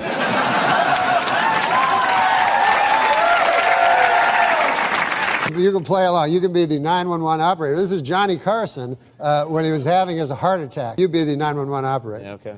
Say hello. Hello. Hello. This is Johnny Carson. Oh, Mr. Carson, how can I help you? I feel like there's a yak on my chest. Do you want to hear my impression of the That's going to be you if you don't lose weight. You want to hear my impression of the 9/11 call from Johnny Carson? 911 call. Yeah, I'm sorry. Yeah. But 9/11 was a national tragedy. Yes, it was. Why do you laugh at that? You said it. Johnny Carson died at 80 years old. Okay, Johnny Carson died at 80 years old. Would you like to hear my impression? Would you like to hear my impression of Johnny Carson? Call. Johnny Carson's 911 call. Because he called while he was having a heart attack. No. Would you like to hear my impression? Okay, you be the 911 operator. Hello, operator Mary. Yes. What is your 911 emergency? I feel like there's a yak on my chest. Hi-oh. All right. We would like to thank Andy Dick for being on the show, and to end the show, Andy Dick will be reading a joke, and then the show's over. Good night, everybody. Andy? Purple socks. Oh, can I do a Karnak? I was trying to. Can I do a Karnak? Yeah.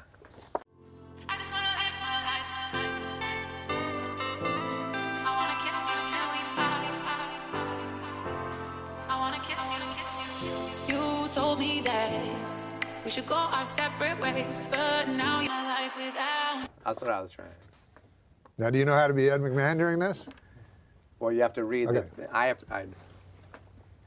Mount Baldy. Mount Baldy. And you read. No, then you have to say Mount Baldy. Mount Baldy. Mount Baldy. Yeah, Mount Baldy. What did Yul Brenner's wife do on their wedding night? Hey, this, you're big on Twitter, which I love. I love Twitter. Do you like Twitter? I like it. I have 2,450,000 followers. I love that. Yeah. Oh, yeah. I edict to them. I enjoy More it than because Jesus. Hey. Yes, I'm sorry. I know you got into Twitter, but last night I got into a bit of a Twitter war with my followers. Followers, it ends up they all fucking hate your guts. But I maintain, I watched this Liberace movie. Okay. And he's making out, you know, it's, you know, who plays him? Michael Douglas. Yes. First of all, has pussy cancer in his throat. He's making out with Matt Damon. The Academy Awards were on, so I said, oh, fuck, I'll just watch the Academy Awards and I'll tweet all the time, all the way through the Academy Awards. And it was so fucking fun. You liked it? Oh, my God. You got hooked. Were you vicious to the people up there? Did you find the Academy Awards boring? They were the worst fucking Academy Awards ever. Ever, right? Yeah. And did you write that? Were you honest with the people? A couple of times, I was like... I had a couple of ones that were maybe mean. Like I said, I think I said, by the time this is starting to drag, by the time the dead guy montage fucking shows up, Kirk Douglas will be in it. What was the line you had about Gaddafi? Gaddafi was the poisonous tyrant Muammar Gaddafi, the psychopath, is missing. Geez, I hope he's all right. Sometimes people get mad at me for a tweet. It's bizarre. And sometimes it's like a real, benign one, you know. That's when they're usually most mad. And I remember one time, I just had watched Soylent Green, you know. Yeah. So I tweeted, I didn't know Soylent Green was people. I've watched that movie 10 times. And a guy just told me Soylent Green was people, you know. And people got so mad, everybody's typing, they're like, what are you, an idiot? Of course it's Soylent Green is people, you know. Here's another tweet. You said, I'm going to die one day. That's what really kills me. And that's a good tweet. That was one of yours. I like that one. I don't know what it is with that voice of yours. When I read your tweets, everybody that I talk to also reads them in Norm's voice. And it makes it that much funnier. Everybody started, during the Oscars, we all start tweeting our shit during the Oscars, past Oscars. And one of my buddies, Travis, actually retweeted and said, you gotta follow Norm MacDonald. And I'm like, I didn't even know you were on or shit, so I started following you. And they were hilarious. Like the funny thing, when are you going to thank the computer? Every fucking tweet. When are you going to thank the computer? Just shit like that is stuff that no one else was tweeting.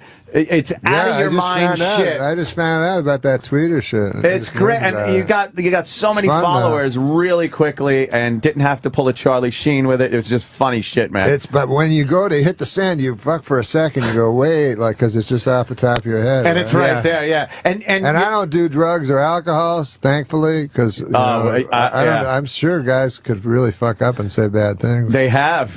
Norm's tweets, like some of them are not supposed to be funny. They're like profound, like poetic. I deleted a lot of those. Because I'd read my responses, cool. They go, you fucking asshole, you're funny. I'm like, oh.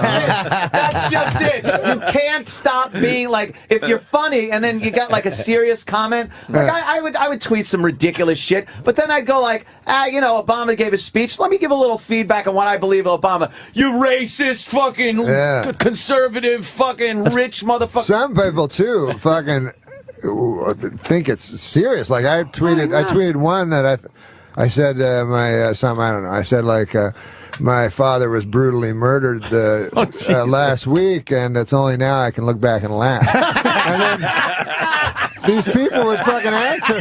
They go like, I'm so sorry. Like closure takes a while. So I had to go, no, it was a joke. How does anyone read that and not, especially from you, and not think it's a goddamn joke? People are so stupid. That's something this whole thing has opened up, where you're kind of communicating with people you never would talk to or meet, that don't understand what a sense of humor even is. So the responses you get sometimes are like, hey, I was like, hey, God, it's spring, but I'm looking outside and there's still a little snow on my back table. At least you're alive, motherfucker. That was from a dead guy? Yes, I'm getting tweets from the dead. I guess he had a loved one pass on. Perhaps a father that was brutally murdered a week ago. I guess to sum it up, everybody's a critic, huh, guys? Your special should have been called The Voice of Reason.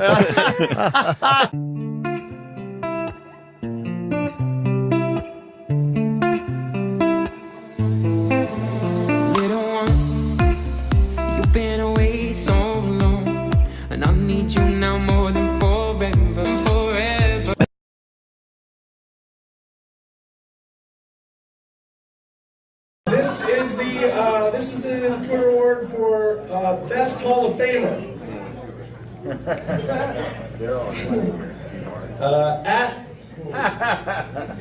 Going real well. At Albert Brooks. I installed the stripper pole outside my house. Haven't caught one yet.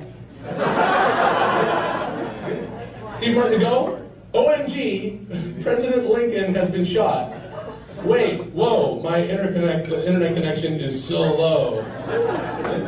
At Alec Baldwin, how many friggin' times I gotta say it? 27, she's 27, geez. That's your girlfriend? At Al Yankovic, breaking news, Netflix splits off into a third company called Vernster, where you can rent nothing but Ernest P. Worrell movies for $5 a month. And at Norm MacDonald, rest in peace, Amy Winehouse. We lost a true heroin addict today.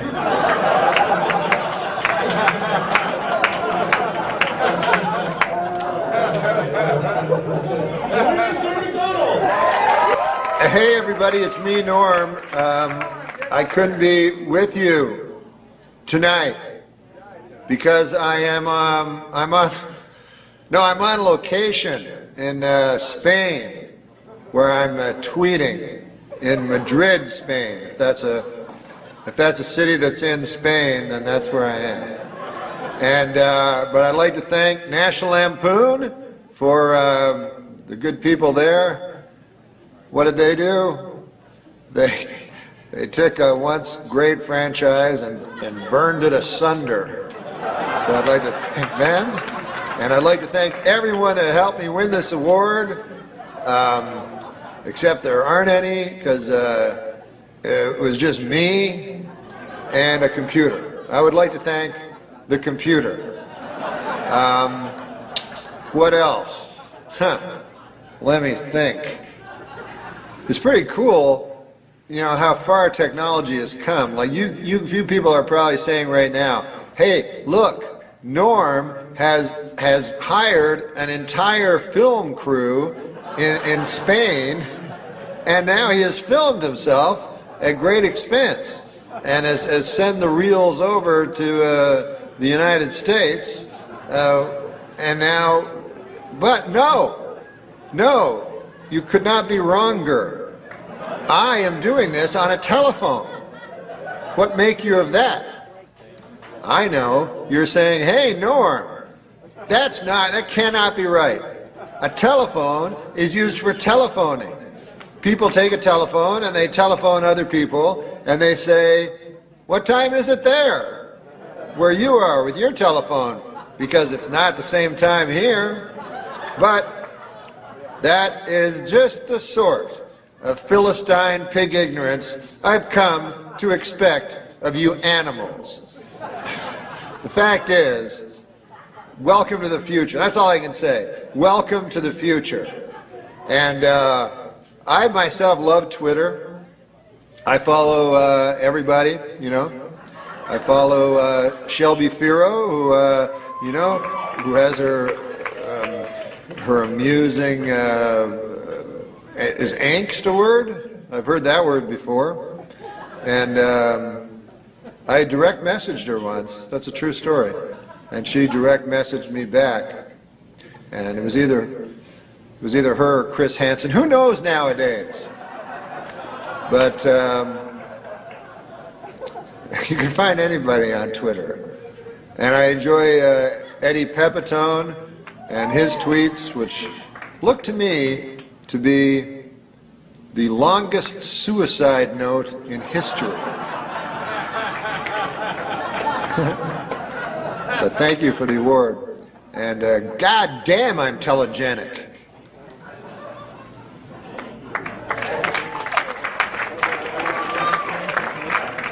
Great. What was your father's favorite joke? My father's favorite joke? Yep. Well, he had a joke, roses are gray, violets are gray, tulips are gray, because I am a dog. Thank you. That was close. That was fast. Yeah. You have a favorite quick joke of your dad's? Sometimes he would go, try to think of the guy's name. He'd go, there's a fella named, what was his name? I go, it doesn't matter. So he goes, a fella, Bill, and he couldn't remember. So he went to the doctor to get memory pills, and they worked. And then his friend come over, Elmer, he says, what were those memory pills you got? I want to get them. What are they called? Oh, Elmer says, I can't remember. He says, what's the name of that flower? The other guy goes, I don't know. There's lots of flowers. A tulip? No, Elmer says, that's not it. It's, you put it in for, a carnation. No, Elmer says, that's not it. Long-stemmed, you know, romantic flower. Oh, a rose. Yes, Elmer says. Rose. What was the name of that medication the doctor gave me? You want to hear my dad's favorite joke? Yeah. He says he was from the farm, you know, and he says a guy comes from the city. City slicker comes and he buys a farm, and the farmer next door comes over to him and says, "Hey, now, would you like to come over to my house tonight? We're going to have a big shindig for you because you know we're neighborly here." And the city guy said, "Well, this is something that's I really like, you know, that this is why I moved to the farm to have things like this, you know." Guy says it'll be a hell of a big party, you know. He goes, it'll be, you know, a little drinking, a little fighting, a little fucking, you know. And the city guy goes, well, that sounds good. What time should I be here? And the farmer goes, anytime you like, just the two of us. So they would drink, then get in a fight, and fuck. It's your dad's favorite That was joke. my dad's favorite joke.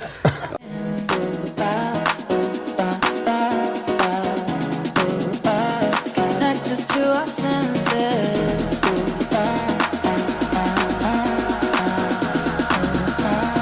Found a way to let you in. This Saturday, I don't know if you're aware of it, was 420, and so it was a madhouse over there. It's April 20th? No, 420. Yeah, it was April 20th, but 420. You know 420. No, what's that?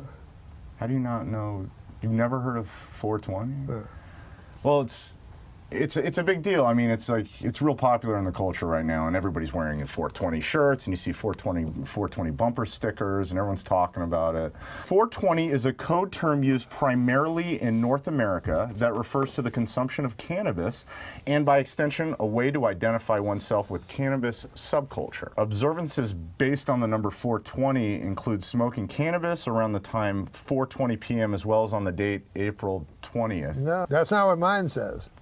What does yours say? Mine says 420 was the birthday of Austrian-born German politician and the leader of the National Socialist German Workers' Party, a fella went by the name of Adolf Hitler. This guy, there's a picture of him. Adolf Hitler, very compelling kind of a figure. Odd-looking duck. But there's something about his eyes. Hypnotic.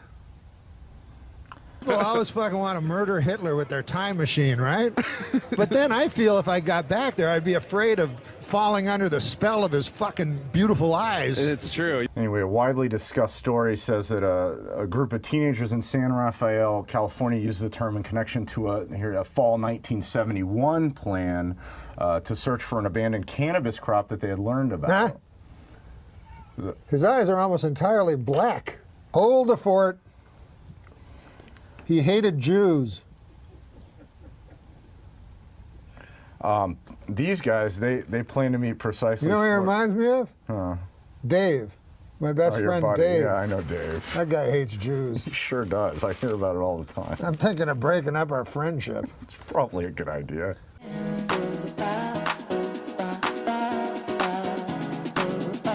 Connected to our senses.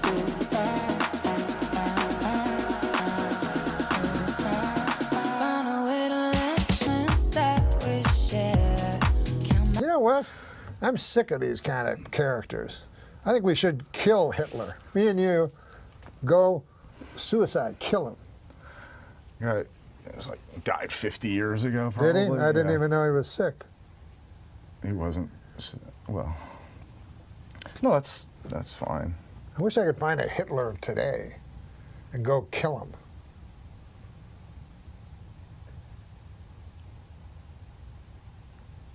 You know, I'm old enough to remember back to simpler, more innocent times when the worst thing you'd hear about the news was hijacked jetliners flying into buildings. Oh, now, Gilbert, you're going to get into trouble again. I spoke to Johnny. Oh, He loved that it. was all right? Yes. He goes, oh, that's a funny joke. Yeah, I'm not bringing up the fucking tsunamis. No, but how much money did you lose on that? A lot more than we lost with the man grade. The Aflac duck. Yes. Did you lose a lot of money? No. In future- No. It was $5 a commercial. That's more than we got for the man Oh, grade. I bet that was a lot of fucking money. I want to return this duck. Why? It's very annoying. It just says the same thing over and over again. Go ahead, say it. Say it. Just once, say it. What? What about him? If you're hurt and can't work, you get cash for bills, rent, food from Aflac. Okay. Aflac. If you're hurt and can't work. This is much better. At least I learned something. Because it was set, right? You didn't. Would you go in and just do a whole year's in one? No, they'd have me come in each time to do new ones. Oh, they would. And then they wound up firing me, getting a new guy to imitate my voice for less money, thus bringing closure to a horrible tragedy. Now, I got to talk about your commercials, of course. Now, there's many. MTV, Pepsi, Subway, Windows XP. And, of course, there's Affleck. Yes. Now. Why, did something happen? Affleck the Duck. You got to check Twitter. You're the voices of Affleck the Duck for 11 years. 11, yeah. 2000 to 2011. This has to be the easiest money. Do you go in just one time and you did the voice? Or No, you have to come in each time and keep recording it. Right, keep it fresh. And yes, because each commercial sounded so different. Right. So what eventually happened, they fired me. So there was a tsunami in Japan. You might have heard about it. Now, at the time, do you realize that Affleck does 75% of their business in Japan? I found that out soon enough. Oh, yeah. You think they could have told you that? I done found that out. So the Twitter account, @RealGilbert, oh, believe me, he makes it clear, too. Oh, it's real. Not even Joe Schmo. I'm going to have fun on this. It's me, Real Gilbert. He writes, okay. Japan is really advanced. They don't go to the beach comes to them. What do the Japanese have in common with Howard Stern? They're both radioactive. What does every Japanese person have in their apartment? Floodlights. I just split up with my girlfriend, but like the Japanese say, there'll be another one floating by any minute now. I do remember he was tweeting so much, my lights started dimming. Yeah. See, but you notice when you were reading the tsunami jokes, everybody here was laughing. Yes, that's true. And see, that's the thing. That's what matters. You know what else? Right, yeah. None of us were getting $1 million. Yeah. And also, we waited a good 48 hours after. Oh, yeah. Well, that always got me when they say too soon. Why is it okay later? Yeah, because it's like, you can make a joke about the Titanic now. Right. And it's like, I'm thinking, so if you make a joke about the Titanic now and you're a good person because you didn't do it back then you're saying, okay, I waited, fuck those people who died on the Titanic. I think the rule is, as long as the Red Cross is still looking for money specifically for that disaster, you got to wait on the jokes. Right. If the 800 number pops on the TV every other hour, who do you use for insurance? Progressive. So you can do Blue Cross Blue Shield. You're very versatile. You would like people to know that. Allstate. I meant to say Shudini. Shudini. It's no Ford Fairlane. Where is he, Shudini? Yes. No, I haven't. Do we have a copy of that commercial? Damn, I wish we could. We're going to get one. In it, Brent's going to get a copy of Shudini. And what was it? Was it great? Oh, wait, it was like a fake infomercial, right? Yeah, or was it a real infomercial? Oh, my God, that was real? And it's like, what was the catchphrase, though? It's like a shoehorn. On a stick. I can't believe that was real. They would have these old people trying to put their shoes on and off and falling down dead, like, a look of terror, and then falling to, and, you go, oh, how many old people die from putting their shoes on?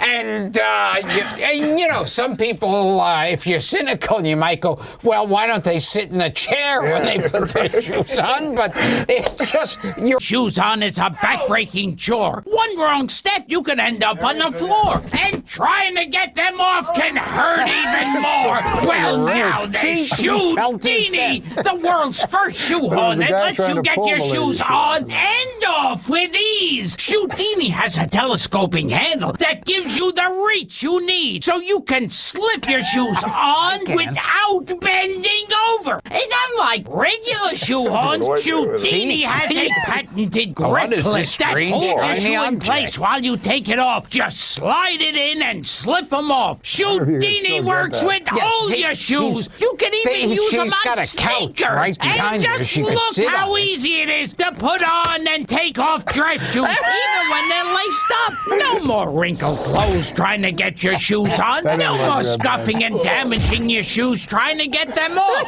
Shoedini is perfect for anyone with arthritis or back pain, especially those with limited mobility. Plus, the grip clip lets you pick up your shoes off the floor without bending over. So stop bending and struggling with your shoes every day and get them on and off the easy way. Get Shoedini right this second. Come on, please. It's not just a shoehorn. And look at that shoehorn like erotic look when she So pulls call the now thing and out. get your Shoedini for just $14.99. You'll also receive our shoe renewer, the one-patch clear coat refinisher that works on any color to keep your shoes looking fresh and new. Plus, it's great for restoring handbags too. A $15 value free. But call right now and we'll double the offer. How Just much pay does a thing like shipping. that That's pay? right. You get 2 Shoedinis and 2 shoe renewers, all for only $14.99. Yeah, it was. Well, it has that hook that I like. Yeah. Yeah.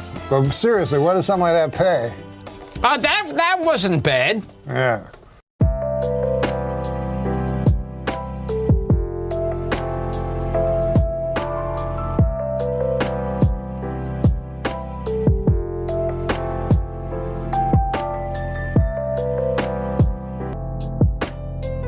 What about the time when the old product works, like can of Corey apple? Oh, yes. Yeah. What, an apple core? I'm the chef for the future. Chef of the future! Chef of the future! Ha ha! What have you brought with you, Chef of the future? Who, pray tell, is this?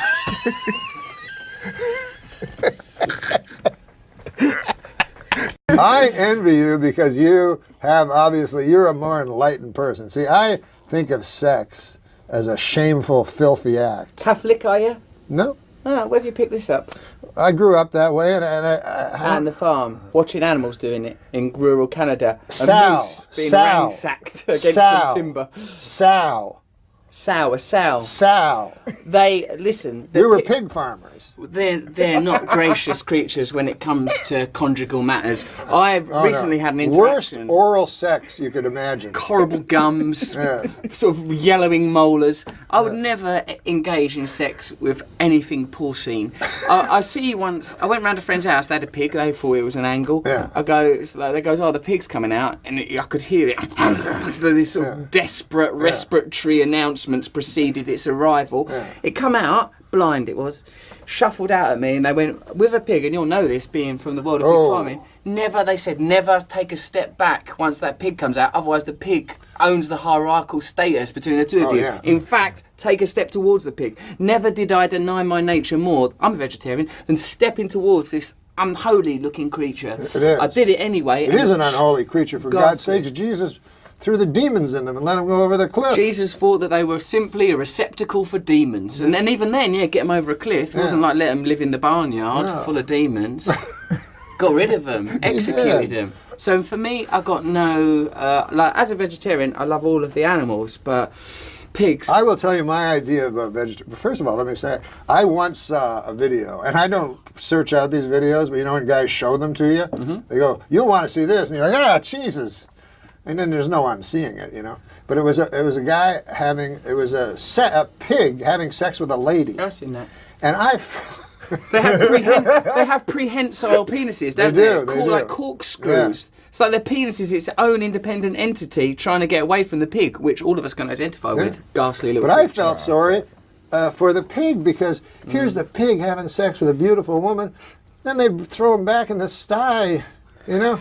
You know what I'm saying? It's like a cruel thing to do. It's like the midpoint of trading places. It's a very unfair thing to do that. During the break, he's become even more funny and famous. Now, you recently gave a speech at the University of Iowa, and I'm told that 80% of the audience walked out. What could you possibly have said to them to make 80% of them walk out? Well, it wasn't a speech. It was like some stand-up. Well, what did you say to them? I was just talking, like, I don't have my stand-up act. I just talk about whatever I'm thinking about lately. So but at the time, it was about having sex with an animal. But it wasn't like weird. It was like I'm not in favor. I'm not in favor of it. But I was just talking about it because I thought it was odd. Like they have a word for it, bestiality, and nobody I know has ever done it. Nobody I know, you know what I mean? I've never known anybody that's ever known anybody that's ever had sex with animals. But a lot of people are having sex with animals on account of they got that word, bestiality. It's in the dictionary. It ain't easy to get a word in the dictionary. So somebody's doing it. Somebody's got to be going, hey, man, even if some animals, hey, we got to come up with a word, whatever. So I can't remember what joke, but it was some joke about, like, I said, I feel sorry for the animal because, you know, they get to have sex with a super hot lady, and then the next day they bring him back another pig. You know, because the pig initially, he was having sex with another pig. He didn't know. He was, hey, this is a nice looking thing. But then they go, you know.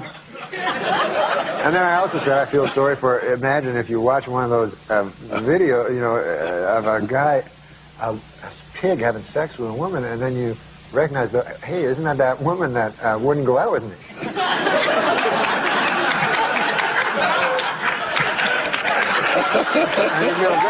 Anyway, this is just harmless joke.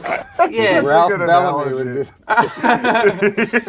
Well, but I think that let's save our sympathy here for the female because, you know, in a way, where do you get yourself to look at that thing and think, oh, we'll put that into my mouth? I mean, I wouldn't eat it if it had been cooked. So live, writhing and about to dispense sperm. And come to think of it, I got addicted to you. Oh, no, no, no.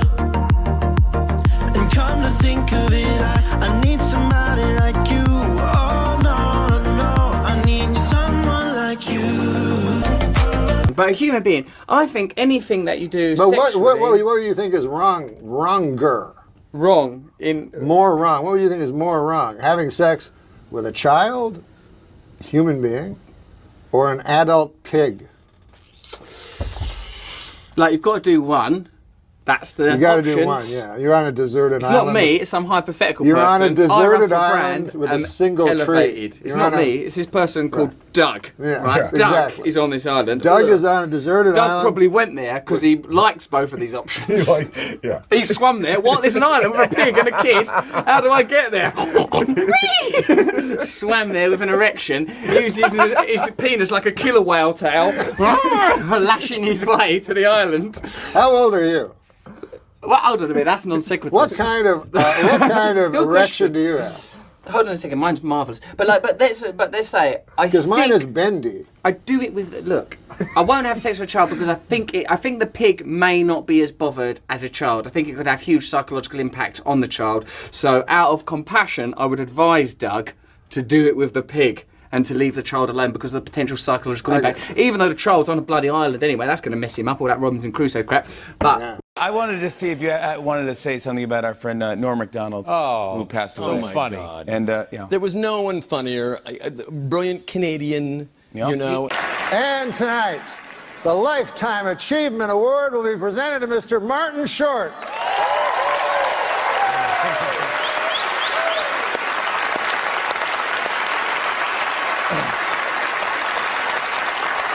It's the Academy's way of saying, thank you so much, we've had enough. Little Don Rickles. As a friend, it's over. You know, we do, in our show, we do a tribute to comedians. I'm serious about this, and we name different comedians like Bob Newhart and people.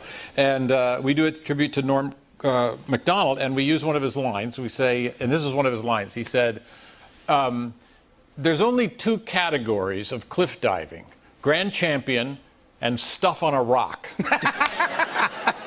So it's cliff diving. You ever see that guy hopping off a cliff, trying to pass that off as a sport, you know? Man, look at kind of like attempted suicide as a sport there. Next week they got washing down Quaaludes with wood alcohol. That's next week. Can you believe that? No, I'm just making that part up. But cliff diving, what a crazy. And you can't tell who's better either. You see a guy hopping off a cliff and you go, man, look at that. And then the next guy hops off a cliff and you go, oh, look at that again there. Another guy hopping off a cliff. But you can't tell who's better, you know. If you survive it all, you're a great. There's only There's only a couple of different levels of cliff diving. It's grand champion and then stuff on a rock over there. One of the two.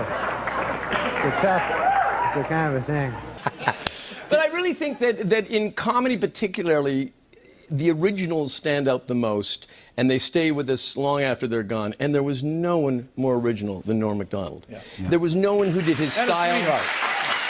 There was no one who had his rhythms. He was remarkable and so kind and funny. Well, the great thing about Lauren is you could do anything you wanted. He would tell you wise things, like wisdom or whatever. He's like a little Buddha guy, right? Yeah. Did it ever make sense, or not to me? You'd always walk away going, "What the fuck?" To other people, it did. Like I remember one time he wanted me. Like this was actually with Weekend Update. They wanted me to do Weekend Update with a lady.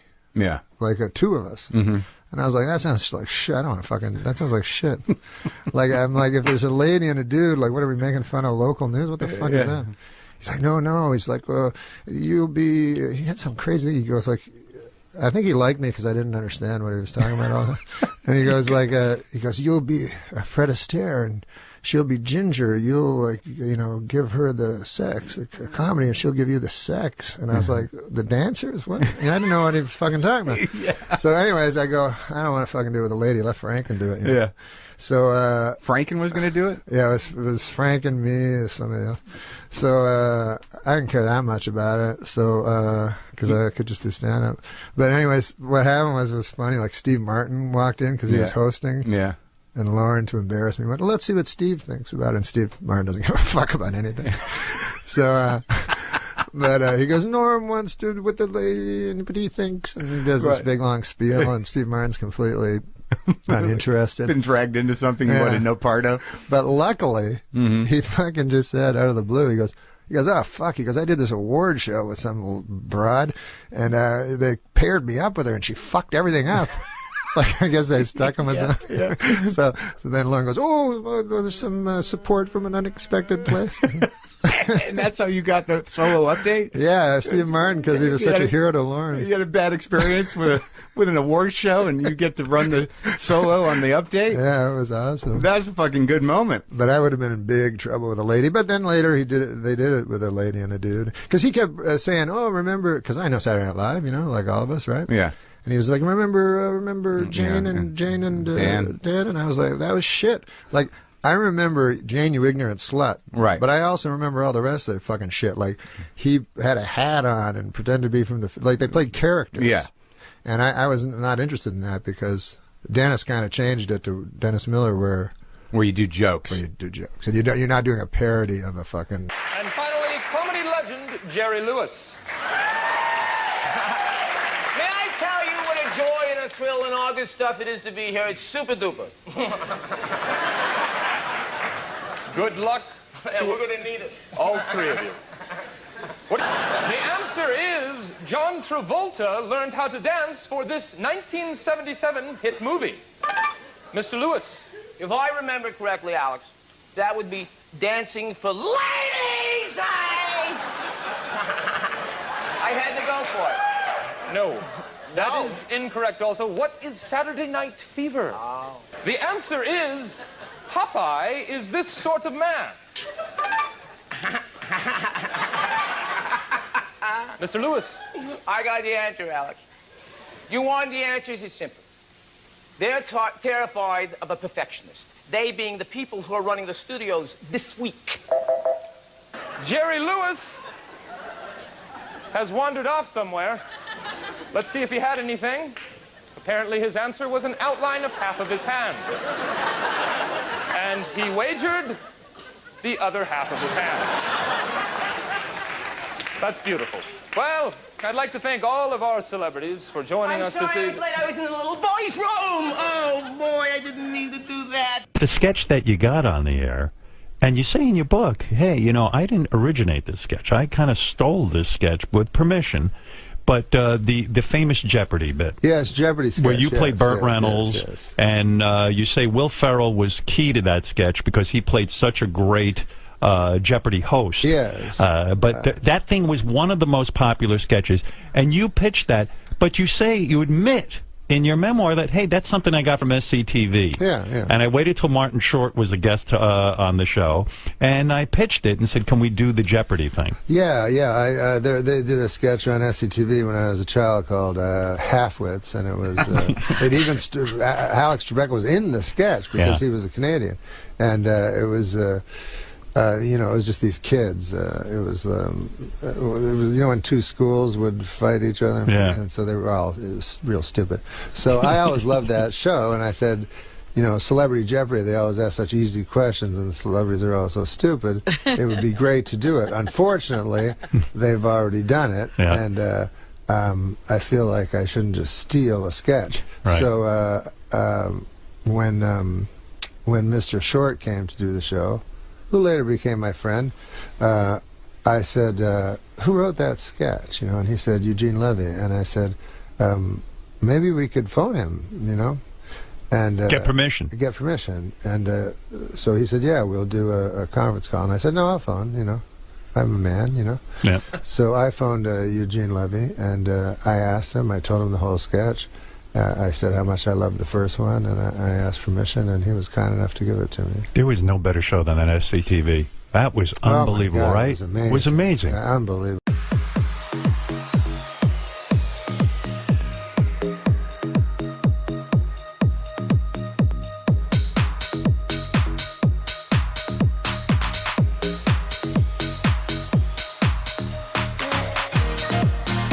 Friend for a while. We were in negotiations. Yeah, how'd that break down? I don't know. I met him. He was fucking funny, and he made me laugh, and he was laughing at me and shit. So I said, hey, we should be friends and stuff. And he said, yeah, well, let's be friends. You go to a cottage. And I was like, fuck, I'd have to go to a cottage, And then so it never caught on because the cottage was in my head and shit. What do you but mean? Still, I would like, that guy would be cool to fucking hang out with. I met him. That would be a good friend But for then you. going to a cottage, you understand? I don't want to go to a cottage. Yeah. Well, that's the problem. All of a sudden, you're going on a cottage on a plane. But that's the problem. Maybe I should have done this. No, what? That's the problem What's with that? you. So if someone suggests something right away, it's not too guarded. I know what you're saying. It's not cool enough for you. Where would you go cool with Martin enough. Short? I think Martin Short says, let's go to a cottage No, I'm and not hang saying out. that. I'm saying, I think you're right when I said I'm too guarded. I'm not willing to do things. You don't want to be trapped in a cottage with Martin Short. The idea that of being friends with Martin Short is fun. The idea of being in a cottage with Martin Short and then having the pressure to talk and to interact with one another. Yeah. I understand. I'm the same way. Yeah. It wouldn't work out for you. It wouldn't work out for me either. But you go on that vacation. But maybe in with, another lifetime. Yeah.